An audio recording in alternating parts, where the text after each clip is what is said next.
thy will be done on earth as it is in heaven. Give us this day our daily bread, and forgive us our trespasses, as we forgive those that trespass against us. And lead us not into temptation, but deliver us from evil. For thine is the kingdom, the power, and the glory, forever and ever. Amen.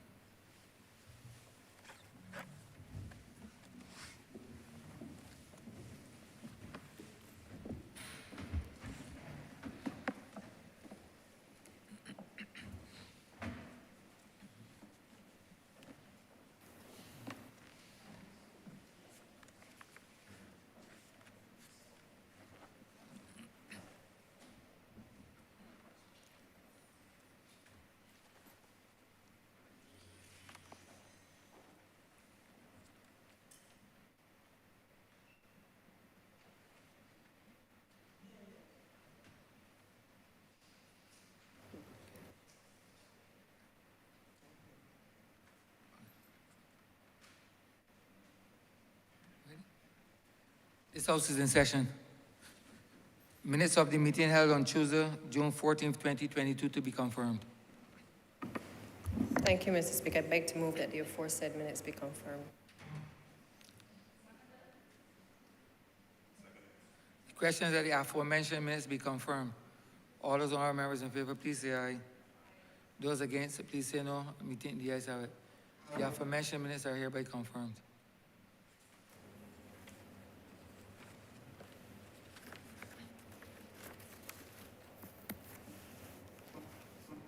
Announcements by Your Honor the Speaker. Messages from Her Excellency the President. Petitions, papers. Honorable Leader of Government Business. Mr. Speaker, I am commanded to lay the report of the Judicial Council for the year 2019.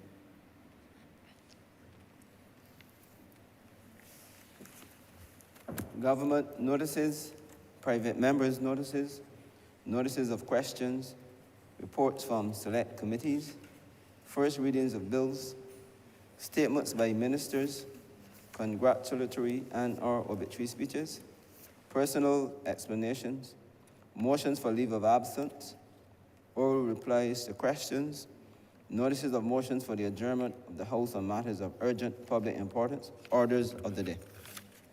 Honorable Leader of Government Business. Mr. Speaker, I beg to move the suspension of Standing Orders 6, 16, 18, 20, 42, subsection 5, 43, and 44 for the remaining. The question that the aforementioned standing order be suspended for the remainder of the day sitting. All those honorable members in favor, please say aye. Those against, please say no. Meeting, the ayes have it. The aforementioned standing orders are hereby suspended for the remainder of the day sitting. Government business, sir. Government business is the order of the day. Order number 7. In the name of the Honourable Minister in the Ministry of Finance and Economic Affairs, to move the passing of a resolution to approve, in accordance with Section 2 of the Special Loans Act, Chapter 105, the borrowing by the government of the sum of approximately Barbados $256,600,000 from Export-Import Bank of China to finance the execution of the Scotland District Road Rehabilitation Project. Honorable Member Christchurch East Central.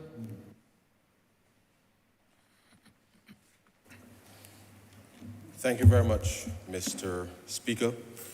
I rise this morning to make a very small but important contribution with respect to how this government, sir, having come to office, realizing that the state of the country at that time, sir, was in a state of peril, and that the obvious neglect, sir, with respect to the infrastructure across Barbados demanded, sir, that we take very clear and decisive action to be able to remedy first, sir, the fiscal condition and bring back some measure of stability to the public finance management. But equally, sir, to respond to a myriad of challenges that clearly, sir, demanded that as we right-size the fiscal position, realizing then that the ability, sir, to be able to execute capital expenditure would require financing that we were not capable, sir, at that specific point in time to be able to execute, given the absolute demand, sir, with respect to on the public purse to respond to a myriad of issues. And so, sir, we set about identifying, sir, a number of very long-standing issues that were affecting the country and started to determine how, sir, we will seek to access the appropriate financing to be able to bring improvement with respect to a range of services. And so this morning, sir, the resolution before the chamber is the culmination, sir, of an extraordinary amount of work that we have had to put in, certainly over the course of the last 12 to 18 months, having identified initially where we would access these monies from. But as you would recall, sir, we had to respond first and foremost to the social pressures that COVID-19 certainly were causing on all of our citizens. But we gave the assurance, sir, to the persons within the area defined under the Scotland District, sir, the assurance that we remain committed, sir, with respect to being able to resolve the long-standing issues in terms of road conditions, drainage, access to water, and a number of very critical public utilities for which those citizens, sir, deserve like any other citizen in this country. And I start here, sir, because it is important that as we discuss the quantum for which we are seeking to access to respond to the Scotland District Rehabilitation Project, that we understand that when we came to office, sir, and realized that when sewage was flowing freely on the south coast of Barbados, sir, we indicated to all Barbadians that whilst you may not have been living on the south coast, sir, that it impacted all of us equally, and therefore the process of burden sharing, if you like, sir, in responding to that matter.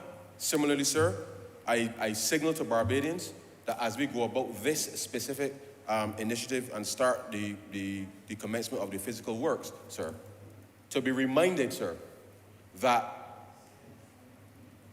we live in a country where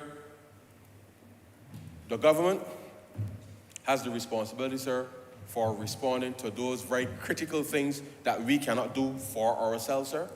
And therefore, the extent to which this project is absolutely critical has to be underscored. Now,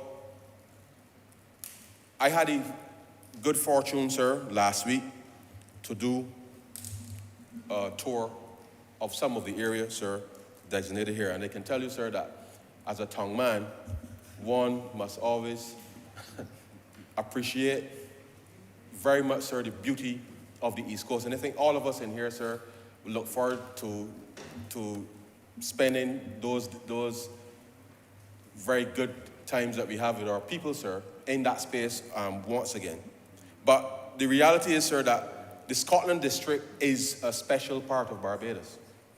And whilst on that tour, sir, we were reminded of one, first and foremost, sir, how Barbados itself was formed, which is the merging of the Caribbean plate with the Atlantic plate, sir, and how Barbados, sir, sat on top of the mountain range, is the only part of that mountain range where the two plates meet, sir, that is above sea level.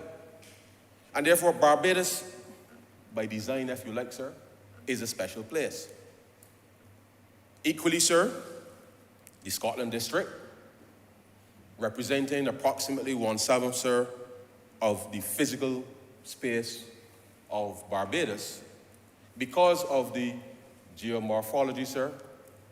I'm not going to get too technical into this morning, sir, but the geomorphology is very different, sir, from the rest of Barbados. And anybody who visits the Scotland District would clearly see the difference between the rock formations in that area vis-a-vis the rest of Barbados.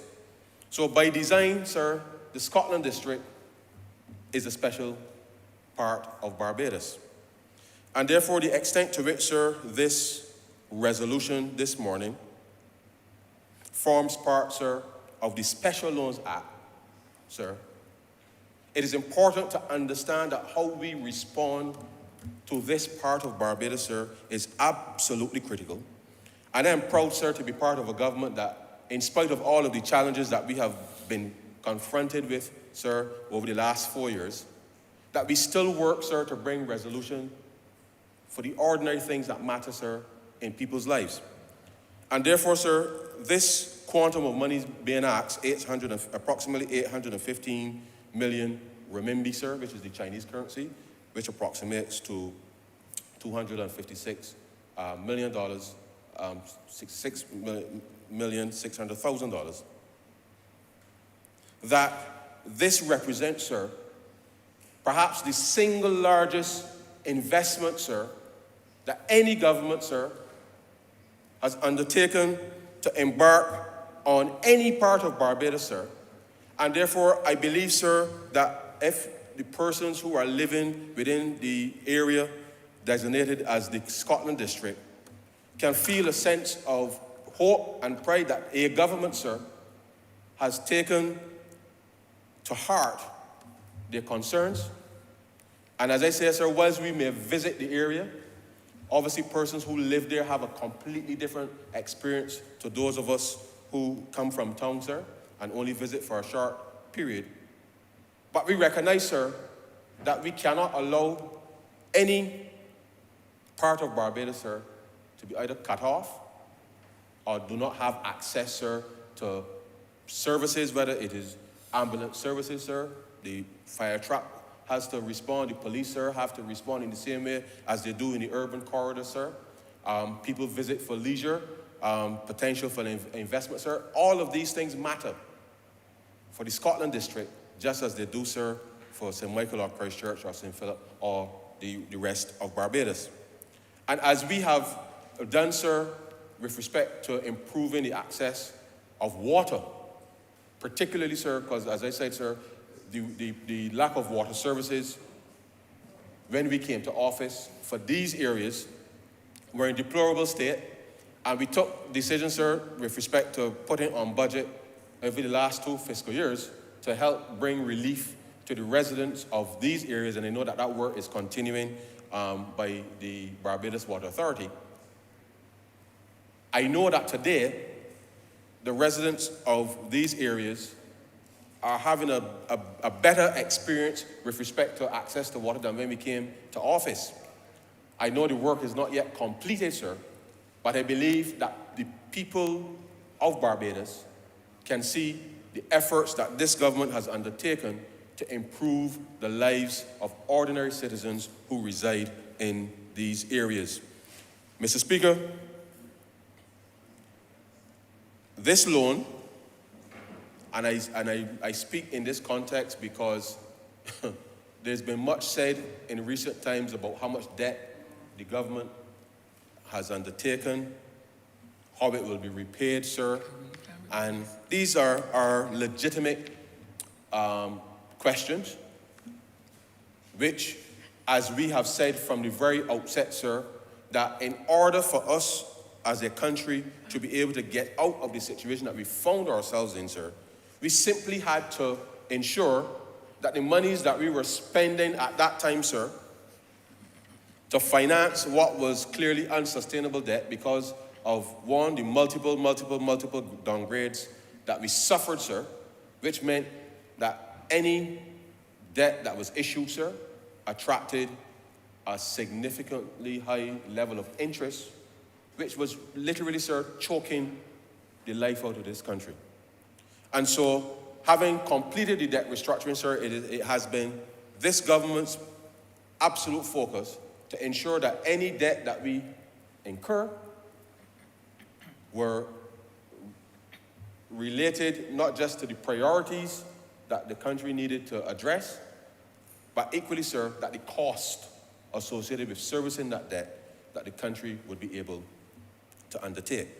You would recall, sir, that the last, prior to us taking office, the last major debt that we undertook from the capital market, sir, because of the mismanagement of the last government, ended up costing us, sir, almost 12% in interest by the time we took office in May of 2018. Which, by any stretch of the imagination, sir, no part of the world, no government should be paying 12% on interest rates for anything, sir. And if you find yourself in that position, sir, it means that something fundamentally has gone so wrong that you have to bear these types of interest costs, because all that means, sir, is that whatever taxes are collected, you're paying more to service debt and crowding out, sir, the ability to provide and improve the delivery of public services, for which, sir, we are all elected to be able to help to do and to improve. But why now, sir? And I hope that members of the public would appreciate, sir, that was the timing of this resolution in the context of what's happening globally. I hope, sir, through you, that the public will get a clear appreciation that interest rates, sir, for the first time in a long time are rising globally. And I will come to the terms and conditions of the loan, just to give some perspective. But equally, sir, because, or especially because interest rates are starting to rise globally, sir, and the consensus generally, sir, is that rates will continue to rise in the short to medium term as both the authorities in North America as well as Europe seek to try to respond to the latest set of shocks through the use of monetary policy, interest rates, in order to help curb inflation. The reality is, sir, that whilst over the last few years, those countries have been able to use quite a large amount of quantitative easing to help the economies get through the COVID-19 shock. The reality is that the rapid increase in global commodity prices, as well as now the rapid increase, sir, with respect to fuel prices, has meant that has created uncertainty within the context of the markets, and therefore the monetary authorities are seeking to use monetary tools. And there's some debate, sir, as to how effective it would be, but the reality is that those monetary tools are getting more expensive in the market space, and therefore it is important that the country recognizes that our ability, sir, to be able to finance these very critical works, that we do so in as sustainable a way as possible. And the extent to which we are doing this now, sir, allows us some very critical space, sir, to be able to execute these works relatively cheaply, sir, with respect to the quantum of works that are expected to be done, relatively cheaply given what is happening and available globally from a financing perspective, in order to keep our debt trajectory, sir, in line, and that the debt service with respect to that we are capable of being able to deliver, sir, in the medium to long term. And so, sir, I will speak very, very briefly on the structure of the term sheet, sir. Just very briefly, for the avoidance of any doubt, sir. And therefore, I just beg your indulgence, sir, with respect to, and I will make reference to the schedule, sir, at this particular point, just to make it abundantly clear what it is that we are dealing with. And so, sir, as I indicated earlier, the government of Barbados is borrowing from the lender, the Export-Import Bank of China. It is approximately, sir, $256,600,000 or $815,500,000 renminbi, sir, which is the currency that is being, the loan is being executed in.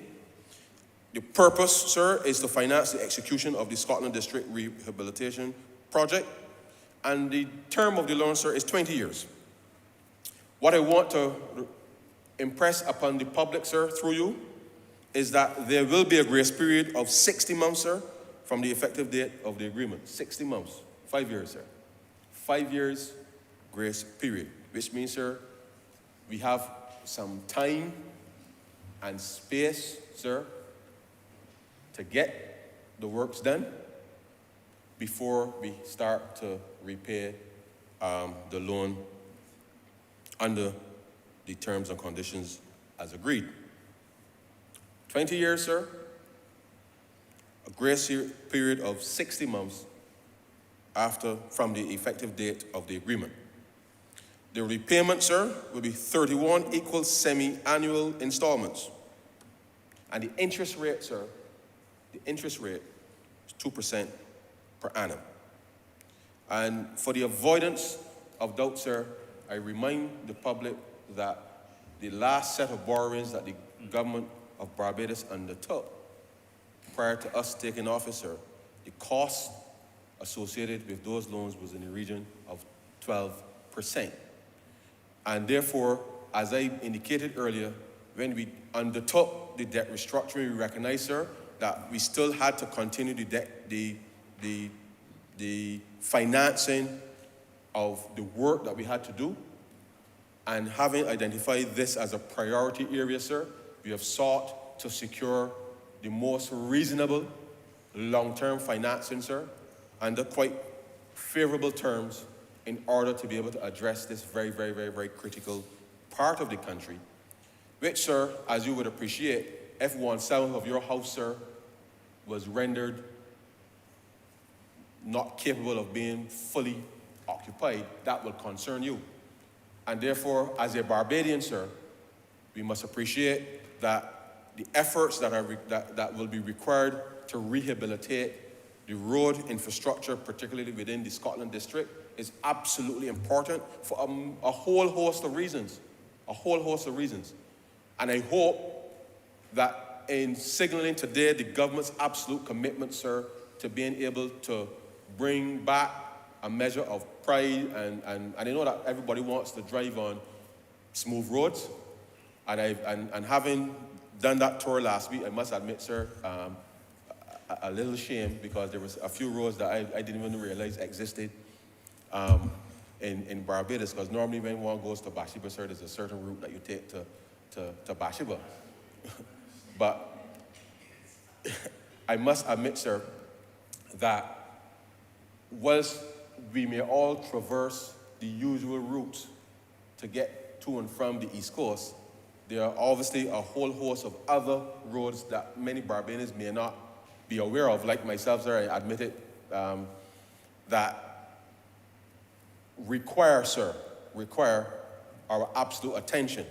And I want to say this, sir, because as we have sought to, and I know that the Honourable Member for St. Philip South has been working very aggressively to bring back agriculture across the landscape of this country. Part of unlocking economic activity, sir, in this country, and certainly the Scotland district is an area that is prime for agricultural development. It is important, sir, that from a food security perspective, that we're able to stabilize the road infrastructure within the Scotland district, which then helps, obviously, with respect to us being able to attract either or allowing locals, sir, to expand their operations within the context from an agriculture perspective within that area, attract new investment, potentially, sir, with respect to not just tourism, but equally for locals to be able to do business and know that people can get to and from their businesses, or they can get their produce out to the market as appropriate, given that the road infrastructure would be improved.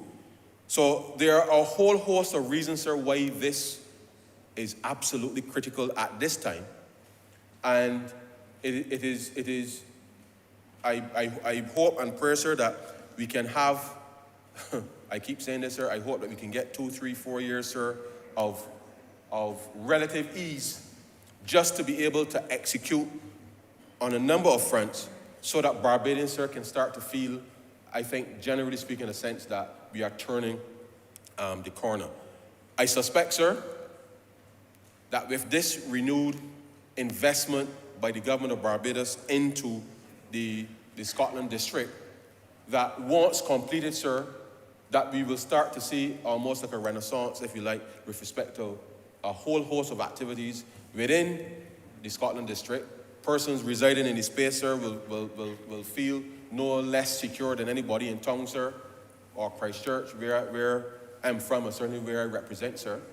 And therefore, recognizing that as we seek to challenge, sir, the world to respond to the climate crisis, that this is a clear signal that whilst this area is special to us, that we too are responding to the challenges that are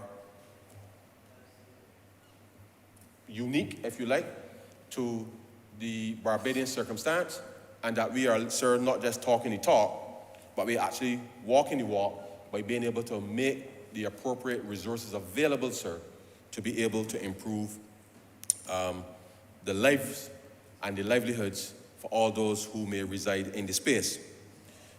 The disbursement period, sir, is 48 months from the effective date of the agreement.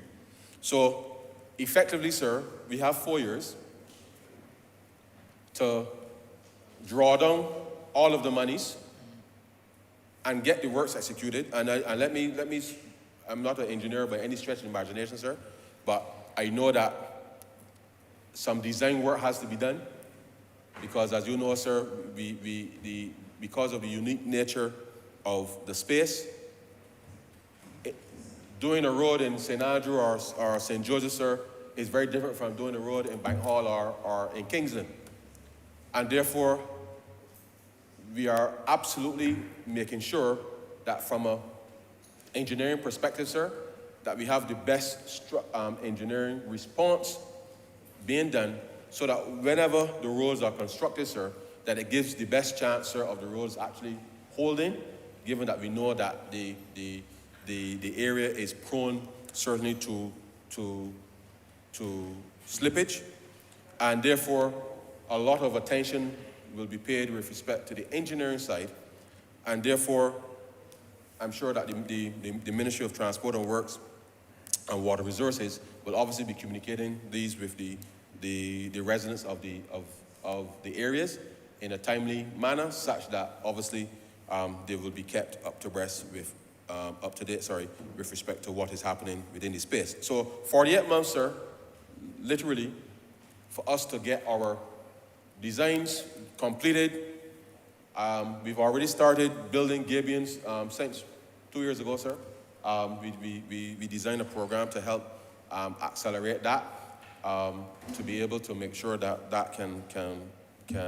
those technologies, as we know, are effective, can work within the space. I'm sure that if I couldn't possibly speak, sir, for appropriately for the member for St. Andrew, but the former member for St. Andrew, sir, whilst he was here, was quite vociferous with respect to specific areas of that constitution that required attention. We have given the commitment, sir, to those persons, but certainly as we do so, and I will allow, obviously, the Honourable Member to speak to that specifically, but I want to signal to all of the residents within the space that we are putting the resources in place in order to help respond to the conditions of the road infrastructure within the Scotland district. It will take some time. We have 4 years to get it done, but it is not the same. I'm just setting expectations, sir. The building a road in that area is very different from building a road, sir, in the rest of Barbados, given the geology of the space. So just to recap, sir, 20 years duration, 5 years grace period, 2% interest, and we have 48 months, sir, within which to draw down the monies in order to be able to get the projects on the way. Commitment fee, sir, 0.25% per annum on the undisbursed balance, paid semi-annually, sir. So obviously, as we draw down the money, we will pay the commitment fees on the basis of how much money we draw down at a time, which is obviously, sir, very, very, very, very reasonable.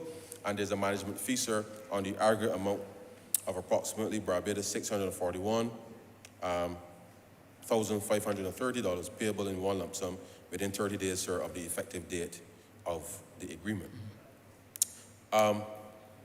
And the governing law, sir, is the law of China. So, sir, this, I believe, and I hope, sir, capital works program, first and foremost to respond to the needs of citizens, but equally, sir, to act as a type of stimulus, if you like, sir, with respect to being able to bring us out of this, certainly this COVID-19 pandemic. And therefore, the emphasis here is to be able to build greater connectivity across the space with the rest of Barbados, improve certainly the access to the services that people can now access better within the context of the Scotland District area without having to come to Tongue or Warrens or whatever to be able to do very basic things. And to the extent that this is important, it is critical that equity, if you like, sir, as part of how we respond in terms of the public sector investment program, that we can achieve this for ordinary citizens. All in all, sir, I say to the country that having experienced the last 2 years of COVID, and we had certainly the storm last year, that financing pressures have increased with respect to government being able to execute its program. We continue to manage, sir, in the context that we know that we are focusing on our capital works. This specific intervention here is consistent with the government's thrust to use capital works to be able to help spur growth in the economy. And therefore, as a singular intervention over the next 4 years within this space, we are absolutely confident that with this, that we will be able, and the other works that we intend to bring, certainly the resolutions to this chamber to address a number of key areas, will allow us, sir, to be able, over the course of the next 4 years, once we without any further disruption, sir, and I knock on the wood in front of me, sir, I hope that we can have a relatively calm 4 years, not just to execute these works, but to be able to have a relatively smooth period, like we did before COVID, sir, for the most part, to be able to implement the measures that we have determined would be appropriate to bring Barbados back. And I am absolutely certain, sir, that if we are given that opportunity to be able to respond and to deliver, that all Barbadians will be proud, sir, of not just the decision-making, but with respect to the responses that our agencies can deliver once given the opportunity, sir, to be able to do. Let me also say, sir, that there are those out there, and sometimes, sir, when you listen to the public space, you have to ask yourself sometimes what it is you're reading. Because this government, sir, continues to publish in this space and respond as we can at the time, sir, with respect to the needs of Barbadians. And I don't want it to be ever said that this government, and certainly the Ministry of Finance, has not been responsive, sir, with respect to the needs of people. And the extent to which, sir, you have to balance, very clearly, you have to balance the short term with the medium and long term, sir, that we are constantly monitoring, sir, to ensure that the measures that we've put in place, that they can be as effective as we would like them to be. Very clear and conscious, sir, that the international environment is rapidly evolving, but to the extent, sir, and this is what is critical, the extent to which interventions like these can bring jobs, sir, to people and families and communities is perhaps the more substantive, sir, response that any government can deliver, because once we can get people, sir, back to work, and they're working a full work week, sir, which is the absolute critical thing that we have to have done, is perhaps, sir, the best absorption of the shock, whatever that shock may be, sir, with respect to helping people to be able to cope. And therefore, we will continue, sir, to seek out opportunities where we can get Barbadians job opportunities in the short, medium to long term that will help them, sir, to be able to support themselves and their families, whilst at the same time, sir, allowing the state, the government, to be able to respond, sir, to these long-standing issues. And the reality of our condition, sir, is that as a small island developing state, sir, the sea is always rough. And navigating these rough seas, sir, sometimes you can chart a course, sir, and then out of the blue, something happens and you have to respond. And therefore, in devising those responses, sir, when the next shock comes, you have to be able to absorb that shock as well and respond. And all I'm saying to Barbadians is that these series of interventions that we are making to improve the lives of people are also designed, sir, to be able to make sure that we can, in an indirect way, respond to some degree to the short-term inconvenience, discomfort, sir, that we are experiencing with respect to what is happening globally. And I reiterate, sir, that as we said in the budget, the measures that we've put in place with respect to the fuel and the like, sir, will be reviewed at the end of September to determine, sir, what will be the next phase with respect to what is happening within the context of that space. Because you simply, sir, on the basis of where you are, you don't just make adjustments to your tax structure without understanding, sir, how you're going to finance it.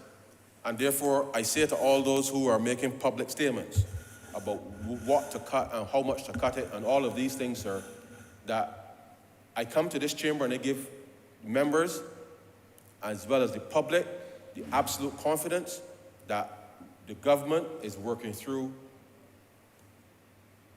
the ways in which we are capable, sir, of financing. And just to be clear, sir, revenue is not financing. Because as you know, sir, your cash flow demands from time to time, even during the month, sir, depending on where you are, things happen. And therefore, if you undertake in any way, sir, to either reduce your income or to increase your expenses, sir, you have to figure out, sir, how you're going to fill the gap. The way that we have chosen, sir, to do so is to make sure that when we incur expenditure, sir, that we know exactly how we're going to pay for it. And cash flow notwithstanding, sir, I know that the last government chose not to pay a whole set of people. And I know, sir, that when we come to the end of September, you would recall, sir, that we had, under the debt restructuring, to issue Series F bonds to settle, sir, that $1.2 billion in unpaid bills that the last government left unpaid in order for us to be able to bring back some level of confidence to the space. And therefore, whilst people are looking for opportunities, sir, to make headlines, the reality is this, sir. This resolution is one element, sir, of how we are going to finance the expansion and the rehabilitation of the Scotland district, whilst we are going through this short-term shock with respect to the war and the commodity prices and all of that, sir. The revenues that we are collecting, we will continue to provide the public services in the way that we have. And within that, sir, we are conscious that we have, as I said, 5 years of a grace period to be able to ensure that we, before we have to pay back, but 4 years to execute this work, such that we are in a position in 5 years' time, sir, to be able to not just pay, service this debt, but certainly to be able to see the movement in economic activity within that time frame in order for us to be able to keep this country afloat.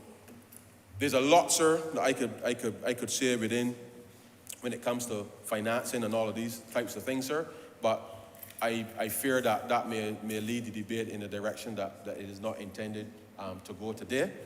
But let me say, sir, that as a tongue man, and I say this in all sincerity, as a tongue man, sir, I feel proud knowing, sir, that I've come here today to bring a resolution, sir, that will respond to my countrymen and women, sir, my brothers and sisters, in a way that a government certainly has not done, sir, since independence Barbados, to bring a resolution, sir, that is intended to make sure that we change the dynamics and the environment within which they live, sir, and that continue with the continued support and commitment, sir, with respect to the other public utilities and the capital works that are required to improve their lives, that I am absolutely proud, sir, that this Barbados Labour Party government will stand tall and proud, sir, and to have a very, very, very strong record, sir, of being able to respond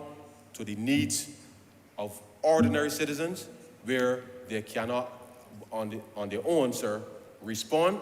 And therefore, I hope and wish that over the course of the next 4 years, as these very, very important works are executed, that our country, sir, in the midst of all of the crises that we are experiencing, that we will be in a position, sir, to see brighter and better days for these people within the context of the Scotland District. And with those very, very few words, sir, I beg to move that this resolution do now pass.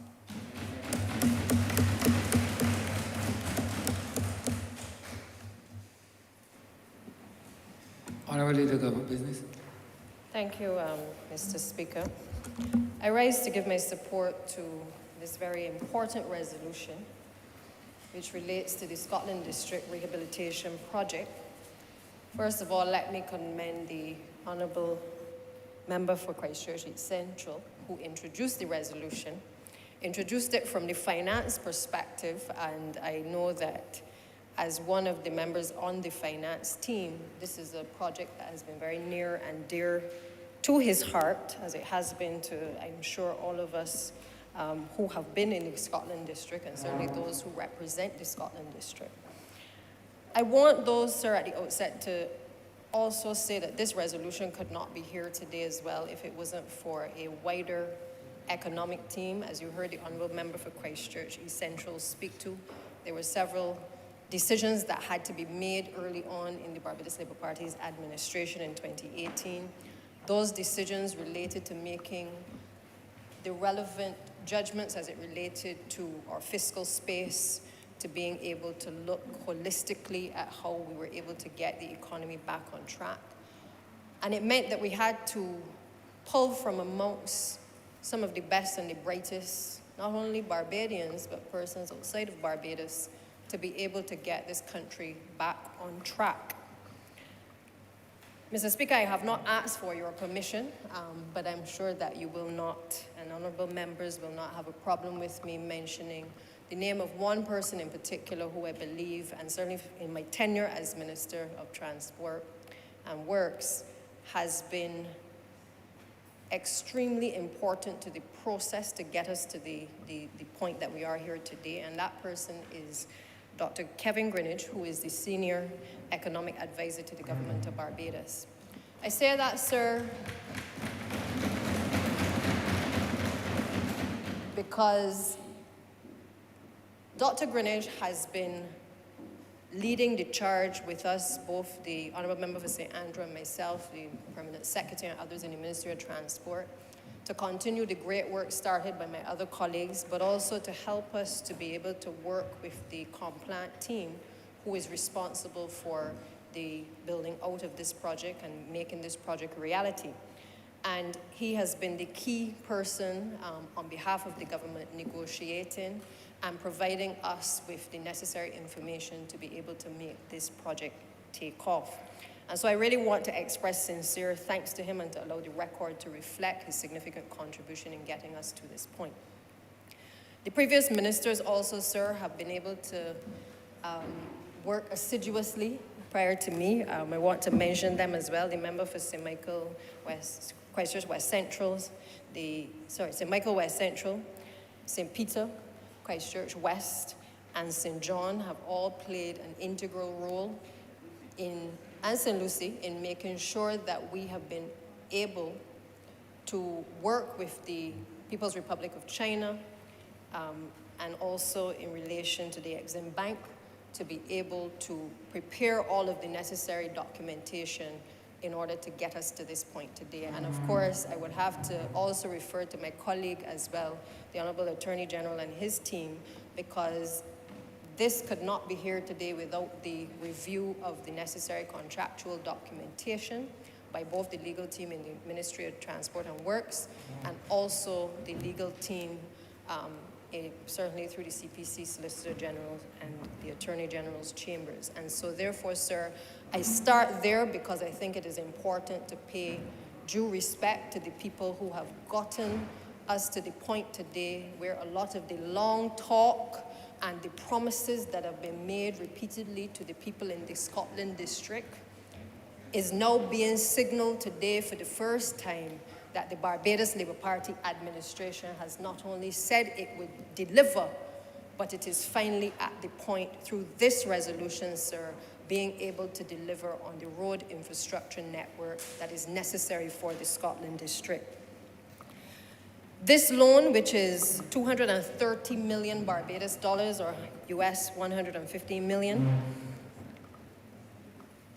will be signed on the 1st of July. That is the tentative date that we have right now in relation to the final signature. A few months ago, back in February, Honourable Prime Minister would have signed off on the framework agreement, which would have indicated the government's intention to enter into this type of agreement. And we were able to enter into very attractive terms in relation to the loan, a period of 20 years for this repayment of this loan. As you heard from the Honourable Minister, that we have a 5-year grace period in which to pay back. And perhaps more importantly, the fact that we have the interest at 2%, which is highly concessional. And therefore, the long and short of that, sir, is that if we went to market, we would probably be paying 4 or 5%. And therefore, it is a tremendous feat for the government of Barbados to have accomplished. Now, what exactly is the Scotland District Rehabilitation Project? I think most people may be familiar with the Scotland District Authority Act. We speak of the Scotland District, most people tell themselves, well, that means that we're talking about the countryside. That means we're talking about where there are hills. It definitely is not done by you, Mr. Speaker, and it certainly isn't up by me in St. Michael's Southeast. But if we look at the legislation that established the Scotland District Authority, we would recognize that it was very specific at the time in terms of the locations that were identified. And it specifically referenced St. Andrew, St. Joseph, St. Thomas, St. John, and St. Peter. The reference to the Scotland District refers to 1/7 of our total land area in this island, and it is found in the northeastern part of Barbados. Now, one of the things I think that stands out for me is in terms of when I think of the Scotland District, apart from the beautiful landscape and in terms of when you see the ocean, it is obviously the seas are a lot rougher than on the south coast and the west coast. Picturesque views when tourists come here, they love to be able to go to that part of the island. It is also hilly, but it is also affected by the fact that because of its location, it is susceptible to the northeast trade winds. And as a consequence, it is therefore susceptible to a lot of heavy rainfall. And because it is susceptible to heavy rainfall, because of the nature of the soil, it also lends itself to a lot of slippage, and it also lends itself to a lot of soil erosion as well.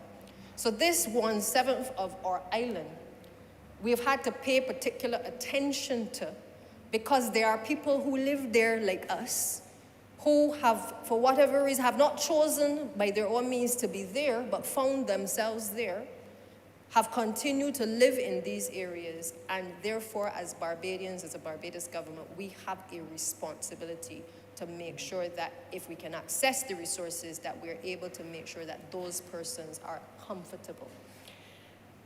The problems that started in the Scotland district perhaps got out of control. There was lots of slippage a couple decades ago, and it became more and more noticeable.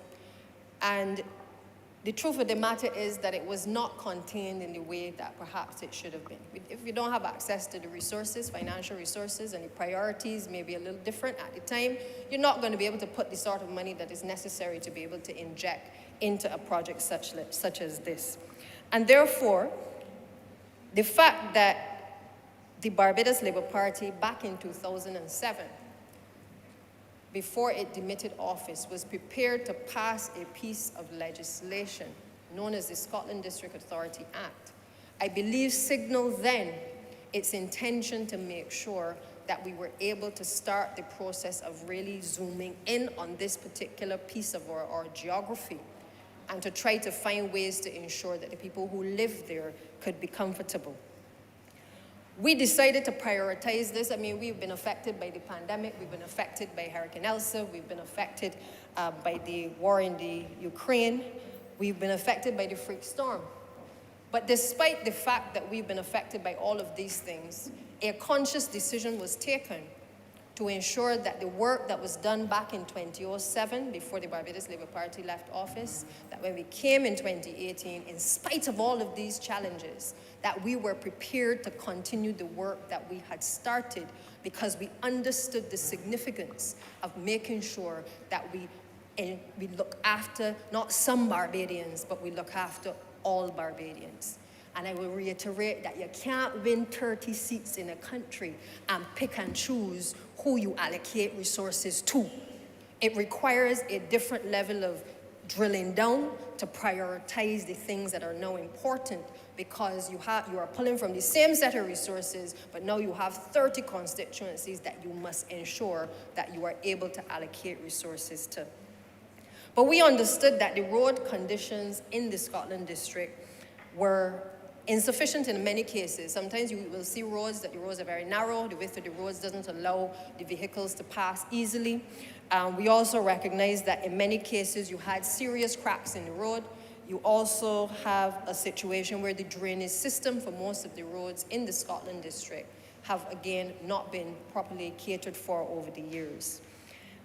We also came to office, and I recall the tour operators at the time making the plea to this administration that many of their tour operation companies were not prepared to go along the East Coast because it was affecting their vehicles. The roads were so bad to get to the East Coast. People in Martins Bay had issues as well because the roads were so bad to get to places where on the weekend, many of us who live in the St. Michael and the Christchurch areas like to go down to the East Coast to get a little something to eat, some fish, drink some rum, have a little drink, and just relax and enjoy the coastline. And we understood the impact that it was going to have if we did not fix this problem, because not only is it a shame when Barbadians cannot enjoy Barbados, but when we invite people to our shores and we think that the only thing that they want to see is the nice sandy beaches and calm coastline, we were then depriving them of the opportunity to be able to enjoy going onto the East Coast, to be able to enjoy the scenery on that coastline because the roads were so bad. So I say, sir, that today is a very significant moment because in light of all of the challenges in the Scotland district, the Barbados Labour Party has remained committed once it came back to office to continuing what it started in 2007. And I say this to you, sir, that, you know, when the legislation was done in 2017, it was proclaimed in 2018. It was envisaged that there would be an authority known as the Scotland District Authority. And that authority, as usual, the minister would have appointed persons to the authority. And that authority was intended to prepare a management plan as well as a strategic development plan for the entity and for the Scotland district.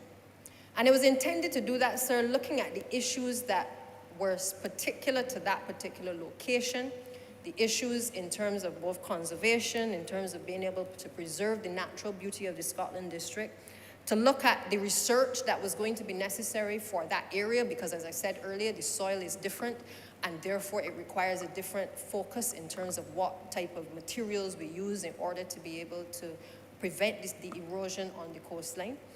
And therefore, the intention all along was to ensure that when we were able to prepare those documents through the authority, the public would have the opportunity, and especially the people living in those districts, would have the opportunity to comment on the plans and the strategic proposals that were being put forward by the persons who sat on the authority.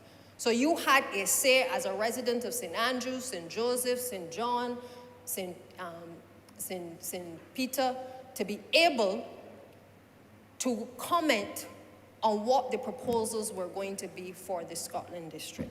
And I would say, sir, that if back in 2007 we had been able to embark on what was written in this legislation, perhaps we would have been able now to run a parallel track where we would have been able to then access the financing that would have been able to complement the work that had been started. I say to you, sir, Mr. Speaker, that it is not too late, because having accessed the financing, we know what our intention was in relation to the legislation back in 2017. And therefore, Honourable Prime Minister, when she spoke at the signing of the framework agreement, further committed that the Scotland District Authority, once this project had come to fruition, would definitely be high on the agenda to be able to create an authority as provided by this legislation, so that the strategic plan, the development plans for the area, along with the road infrastructure programs that our ministry will carry out in the Ministry of Public Works, will now be able to work hand in hand to be able to develop the Scotland district.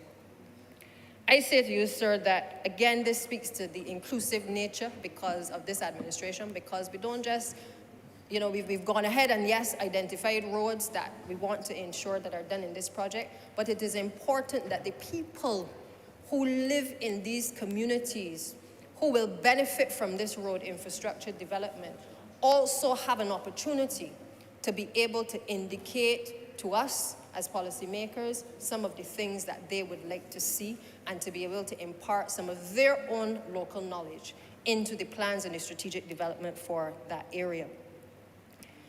I expect, as the Honourable Member who introduced this bill spoke, that this will have a significant impact on tourism once these roads are completed. The roads are going to be done over a 3-year period, 3 to 5 year period. But we got to start somewhere. So we're going to start as soon as we're able to get things going later at the end of this month. But I say that the impact on tourism is going to be felt, because as I joined my colleague, the Honourable Member for St. Joseph, a couple of weeks ago, in St. Joseph, and I'm going to mention Bathsheba again, which I know that you don't like us constantly mentioning Bathsheba, but Bathsheba I'm going to mention in a good way. Because on the invitation of the Honourable Member, Mr. Speaker, and I believe you were there as well, to see the opening of the Bathsheba Community Centre, it was breathtaking. That was an old derelict building on what is considered the surface coast of the island. We bring people from all over the world through to the Soup Bowl, but we had this breakdown, tumbled down building that was up there, and the Honourable Member for St. Joseph and the rest of the team took a decision at Cabinet that we would help to restore that building, to breathe new life into the East Coast. Not focus on other things and not deal with the people in these country areas.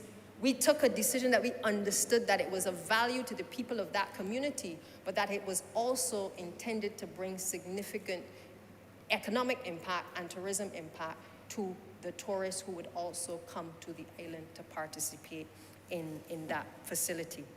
And I say, sir, that when I look at that facility, it fills my heart with pride, as I'm sure the Honourable Member for St. Joseph's heart is filled with pride as well, because it signals that if it is that you can dream of something like that on the East Coast, imagine if we are able to get the road infrastructure up and running, the potential that we have to build out, the investment opportunities that can arise from having the proper infrastructure to get from one point to the next.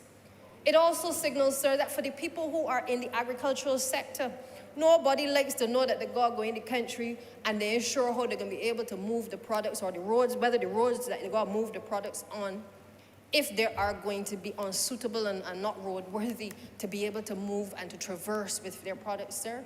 Equally, if you are stationary in those districts, you also want to know that you are in a position to be able to allow people to feel comfortable driving to you. And the honourable member for the city knows exactly what I'm talking about, because I see him nodding his head, sir, because he operated an excellent facility in the same Scotland district.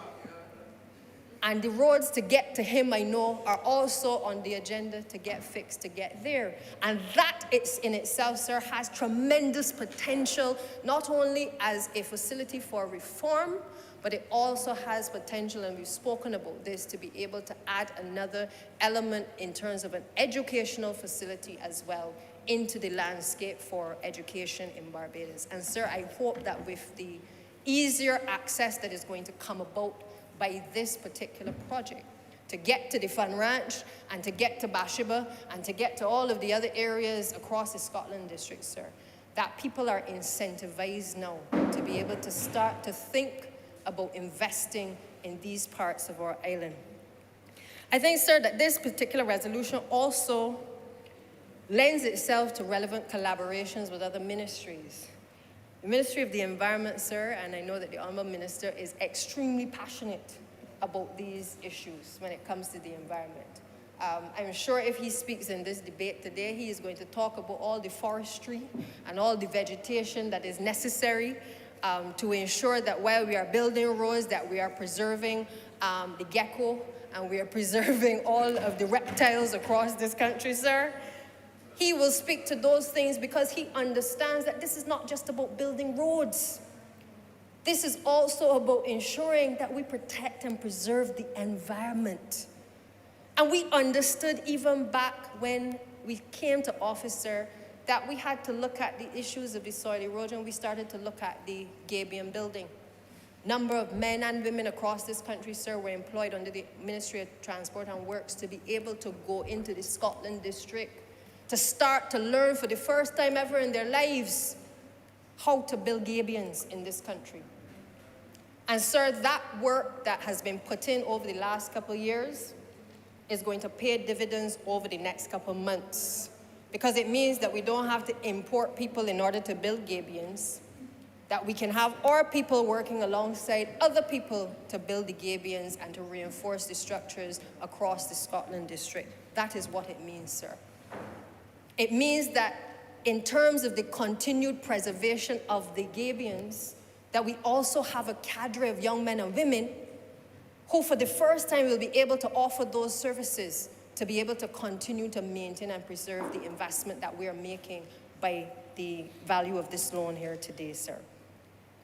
So I want to take the opportunity now to speak a little bit about the compliant arrangement. Compliant is the contractor who is engaged in order to be able to carry out this work. They have a track record. They've been working on the project at Sam Lord's Castle. I'm sure when the Honourable Minister responsible for infrastructure speaks, he will speak to that project as well, which I understand is due to be completed in December. They have a familiarity already with the island. They know the ins and outs. They know the delays, they know the challenges, they know all of the contractors, they know how things work on the island. And they have been awarded the contract to be able to execute the Scotland District Rehabilitation Project. We meet with the compliant team on a regular basis, almost every week. And when we meet with them, we try to get updates as to any challenges that they are having in relation to the execution of the project and try to remove any of the barriers to the execution, because we understand on our side that we have to get this project up and going. And yes, there have been delays along the way, but we know that we are a lot closer and that we have to work together collaboratively to make sure that this project is done. So up to last Monday, the original topographic survey of about 30 rows in the phase 1 of the project, there are 3 phases to the project. That was submitted by Complant. Again, they allow us to review some of the things, the documents that they have provided up to that point. They had done site inspections of 21 roads in phase 2, and the remaining Highway 3, 3B, 4, and 5, Mellows Hill, were in the process of being inspected.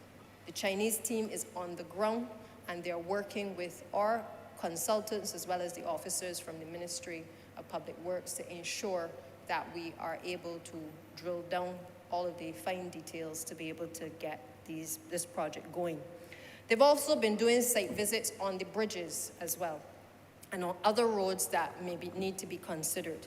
And one of the things that we have started to look at, the consultants on both sides have been starting to look at, is trying to avoid as much disruption as possible to the lives of ordinary Barbadians. Now, we know we're going to have disruption.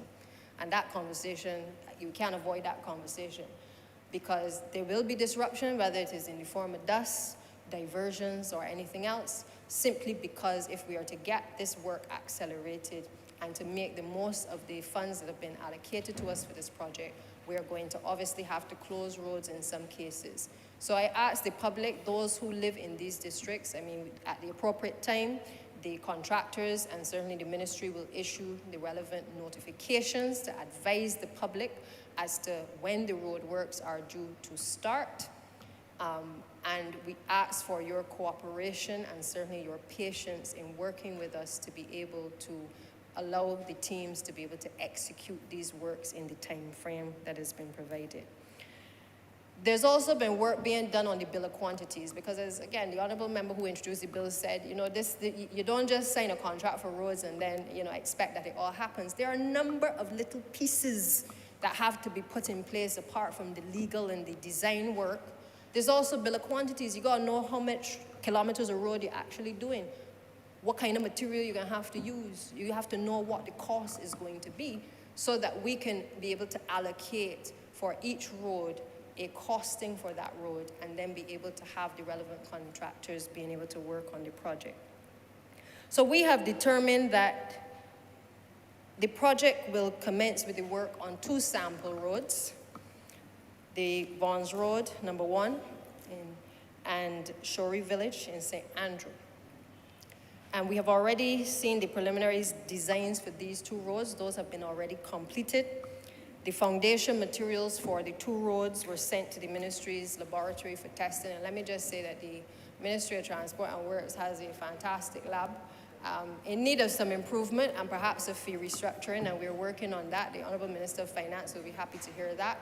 But the truth of the matter is that the persons there at the lab do a lot of the testing on our soils, on our rocks, on our foundations, not just for government, but also external. And again, I want to commend them because they're going to have to obviously play a very important role over the next couple of months in working with the team at Complant. Once the consultant for the ministry has reviewed the preliminary designs, the construction drawings are going to be completed. The contracts will be finalized with the contractors, and it is estimated that work on these 2 roads, this is Vaughan's Road number 1 and Shorey Village, will commence on the 27th and the 30th of June of this year. Now, sir, I announced those dates. I know the media has a way of when I make an announcement on dates, they then turn around 2 days later and call and ask me why the roads didn't start. So let me make it clear that this is a process. Our intention is to obviously start these roads at the end of June, God willing, weather permitting, and all things in place. It is our intention to get this project started. If for any reason it doesn't start, it means that there's a good reason for it not starting. Because once this resolution is passed, the next step is for us to move on to signing the loan agreement. And the good news is that the Complant team, because of their familiarity with Barbados and their recognition as to the urgency of this particular project, have actually started a lot of this preliminary work even before the actual contract has been signed. And that is testimony to the fact that not only have they been working closely with us on the Sam Lords project, but they also appreciate that this matter has been outstanding for so long and that we are acting with a degree of urgency because we understand how important this road infrastructure and road rehabilitation is to the people of the Scotland district. So our hope is the 27th and the 30th that we will be able to commence the projects on these roads. The residents in these areas can certainly stay tuned for further details in relation to the start of the works and any disruptions that may arise. But on its current trajectory, as I said, it is our hope that we will be able to start these projects on time. Complant will also be looking at utilizing approximately 5 acres of land as well in order to store equipment, in order to have their plant, their accommodation, and their materials on site, to ensure that they are able, within the Scotland district, to be able to move easily to the various sites. Because while we're starting with these initial sample roads, and let me say sample roads simply means that in many cases, the contractors want to iron out the teething issues. They want to make sure that contractors engaged are going to deliver in a timely manner. They want to ensure that if there are challenges, that they're able to bring those challenges to the attention of the ministry so that we can correct whatever those challenges are and that we are able to have smooth sailing on the remaining roads. It does not mean that there's only 2 roads getting done.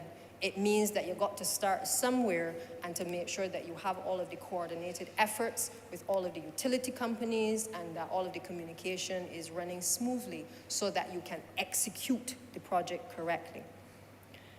Now that brings me, sir, to a very important area of this project which relates to the White Hill area in St. Andrew. My colleague and Honourable MP for St. Andrew will certainly elaborate on this. I have no doubt. I think he will make an entire speech for the people of St. Andrew, but I have guided him that he must speak for all people in the Scotland district as well. But suffice to say, sir, this project even predated him in terms of the advocacy on the White Hill area.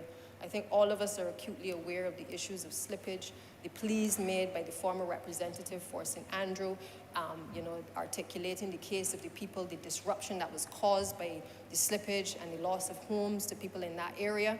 And certainly when I became minister and the Honourable Member for St. Andrew became Parliamentary Secretary in the ministry, one of the first things that we did, sir, was we went on, and he asked me one day, let's go Sunday morning, and we found ourselves in the parish of St. Andrew looking at the area of White Hill, speaking to the residents, sir, and trying to understand how this particular project was going to bring relief to the people of White Hill, understanding what they had had to bear for the last couple of years because we were not in a position to be able to respond to the challenges that many of them were facing there.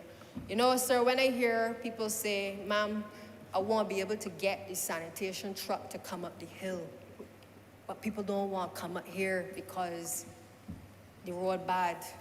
Or when I hear the old lady who runs a shop say that the truck man don't want to come and deliver the drinks for the shop, and therefore things a little slow because they don't want to come up the hill because they ain't sure how they can get back down, sir. I understand that the significance of this resolution today is going to be real for the people of St. Andrew once we are able to deliver on this and the people of White Hill. And therefore, sir, I fully endorse what we are doing because we are here to better the lives of people. But we're also here to talk people through the process so people don't believe that because something goes wrong that you can also fix it fast. And therefore, our responsibility in this chamber is also to guide people so that they understand that at each stage, while we're doing the resolution today, while we've started to identify the roads, that there is a process to us getting to delivering on the promises that have been made to deliver on the Scotland District Rehabilitation Project. White Hill at this point, and I can tell you I saw the plans last week, there are 2 designs that are being proposed. Again, the Honourable Representative and Member for St. Andrew was able to weigh in. He's not an expert in this area, but I think his local knowledge has also been able to guide the process as well, because I have no doubt that he is acting in the best interest of his people and listening to their concerns as well. And we saw these 2 designs, sir, shared with us. It is now for the MTW and its consultants to be able to review the designs, and the consultants are working together to be able to finalize which of those designs we will end up with. Let me say, sir, that in addition to the sample roads that I've mentioned before, this administration has given full priority to the people of White Hill. Because in addition to those sample roads, we have made it abundantly clear that in the first phase of this project must be the work rehabilitation in the White Hill area. We will get to the other roads, but we wanted the design work, the costings, and an understanding of what it would entail to be able to do this for the people of the White Hill district who have suffered so long because nothing has been happening in that area. And sir, I am happy that we are in a position that we are closer than we have ever been in terms of actually having the design work done, and it is now simply a case of making the final decision to be able to start to look at the bill of quantities and the execution of the actual work. One of the issues that the compliant team had looked at was whether, I think they were trying to determine whether a bridge would be used to reconstruct the area where the road had collapsed, or whether an alternative road needed to be built. And that really is, I think, at the crux of the matter in terms of the decision making on which design we will go with. Now, sir, this project isn't just about the road, it's about the drainage, it's about the culverts, it's about the bridges. And till I became minister, I really never appreciated how many bridges we had in this country. I must tell you, and I mean, I have found myself counting street lights if they're out. I have found myself looking at the areas that need to be debushed around gullies.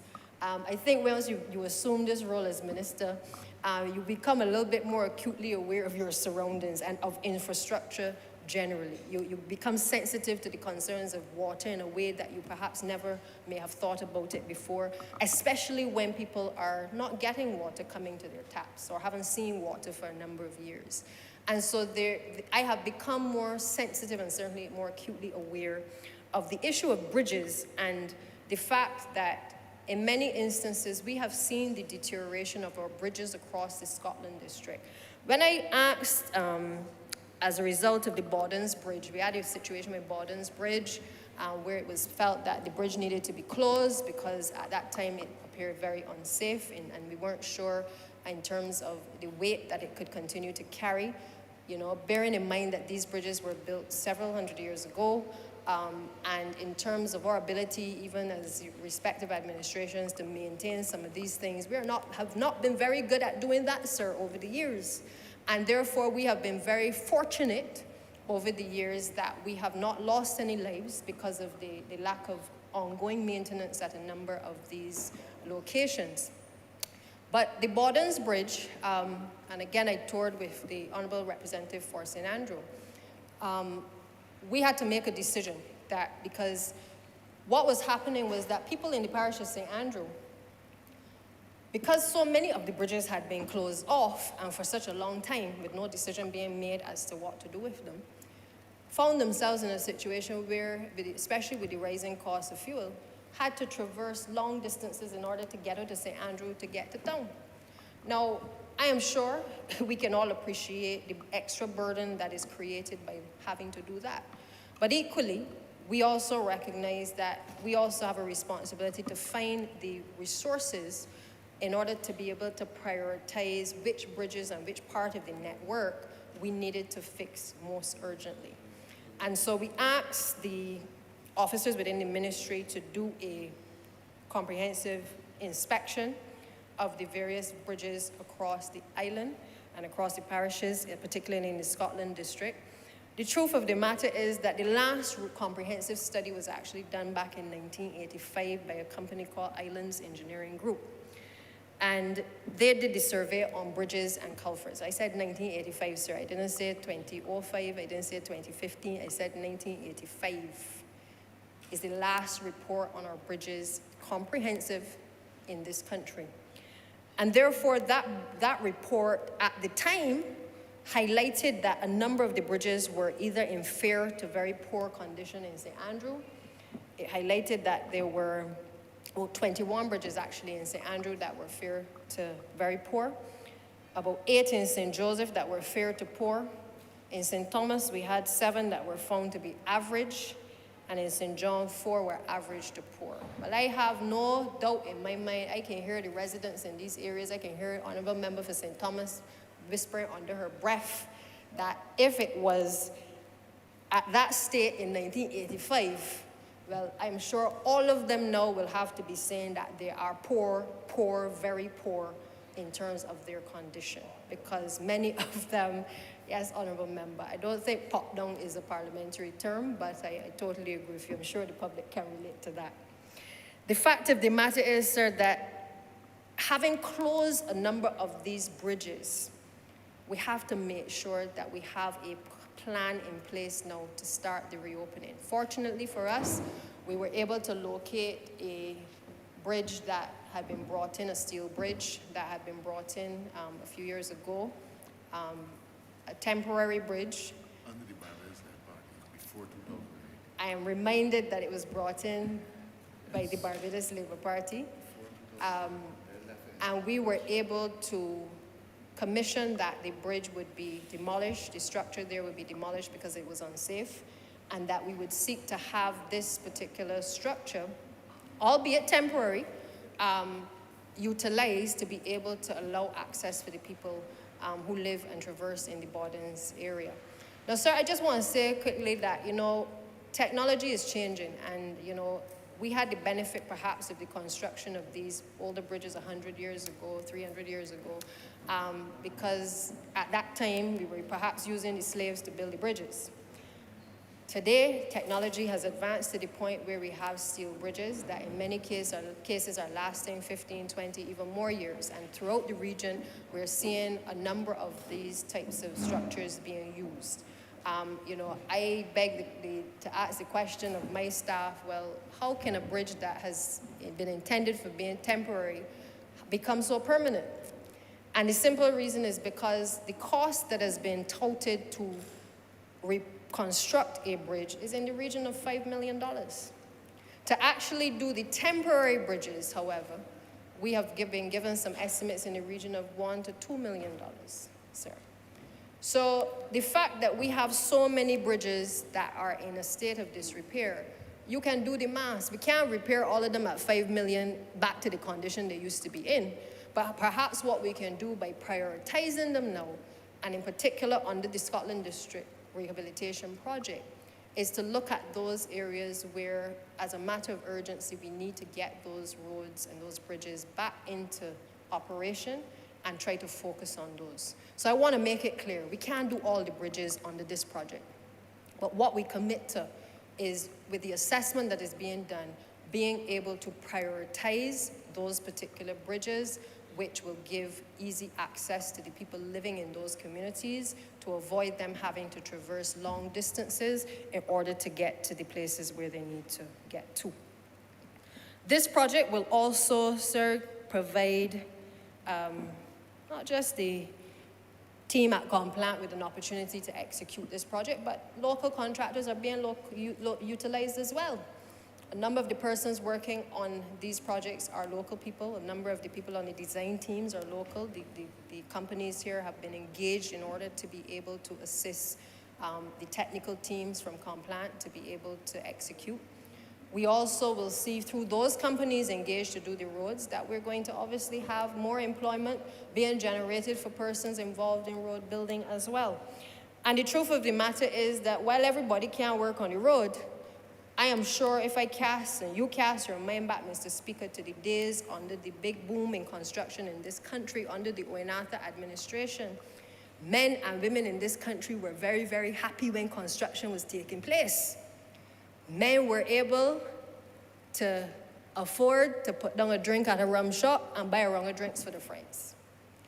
Women were able to make sure, because the men were bringing home, in some cases, the little additional money in the household to be able to ensure that they could get the nails done, the toes done, look after your children, and put food on your table. So our thrust, when you hear us talking about growth, it is because this administration understands that when you focus on getting the unlocking of this type of financing at this level into the country, and you can get these projects started, it doesn't only allow the persons who build roads to get money, but it has a knock-on effect on the wider economy for services and service providers, which is why we talk about getting these projects and getting growth accelerated on the ground. There is an 80-20% split on the work in this project, and I want to stay on this point for a minute, because I remember a time when I was on the other side, where decisions were being made in relation to Chinese labor coming from abroad to be able to come to do work in Barbados. And at the time, I think the percentage was 60-40 in favor of the Chinese. The Barbados Labour Party, through its negotiating team, has made sure that we not only protect Barbadians, but we also are able to work alongside people who have greater expertise than us to be able to help to rebuild and to restore our road infrastructure, sir. We ain't give way nothing to nobody. We are accepting the assistance by way of this level of financing, but we are also making it abundantly clear that our people must be at the center of the development of this country when it comes to road infrastructure as well. Too often we have had the situation where we want to sell out because we see easy money coming our way, sir. Not the Barbados Labour Party. We just bring you back to the table and have a conversation with you and renegotiate the terms that the previous administration did. That's what the Barbados Labour Party does, sir, because we understand, sir, that there may be people in your constituency, honourable members in the Scotland district whose constituents want to work on this project and must be given an opportunity to work on this project as well, sir. Therefore, there can be no qualm in terms of people coming in to do the work. I will repeat, the people who are working on this project look like you and me. We are working alongside the People's Republic of China, the Exim Bank, and the Complant team, who happen to have Chinese connections, but who have been our friends on the other side of the ocean for many years, and therefore we will continue to work with them to be able to build out the infrastructure of this country. As I said, sir, the investment that is being made in this is something that I believe, once thoroughly explained to the people of the Scotland district, is going to redound to their benefit. But if I look at the overall investment that is being made by the government of Barbados in relation to road infrastructure, sir, it is very, very impressive, you know. It is very impressive. I looked at the sums of money that we had spent last year. We spent in the financial year 2020-2021, we spent about $38 million on about 26 major roads. Sir, on this project alone, we are spending $115 million US though. You understand that? Over a period of 3 years. We are also committed in relation to the IDB Global Roads project to spending $50 million US on roads in Barbados. And under the CAF program, another unlocking of $50 million US to be able to assist the road rehabilitation in this country. And that, sir, has nothing to do with the calls that I receive and the letters that I receive from MP after MP, including yourself, for roads in constituencies to have repairs done to it, sir. That has nothing to do with the ordinary day-to-day work. But one of the things that is interesting, because I was speaking to the Honourable Minister this morning who introduced this bill, and you know, all of us want to have all these roads done quickly. I got some in Southeast too that need doing. But one of the things that, from the finance perspective, that the Honourable Minister said to me is that, Minister, we need to unlock the funds that are available to us through this financing.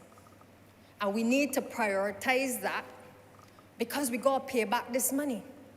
So the faster that we unlock this money and we get growth going in this country, a lot of the money that you are asking for and MPs are asking for to be released in order to do the smaller road projects in districts, that money will come because we have been able to get these projects off of the ground. background, sir.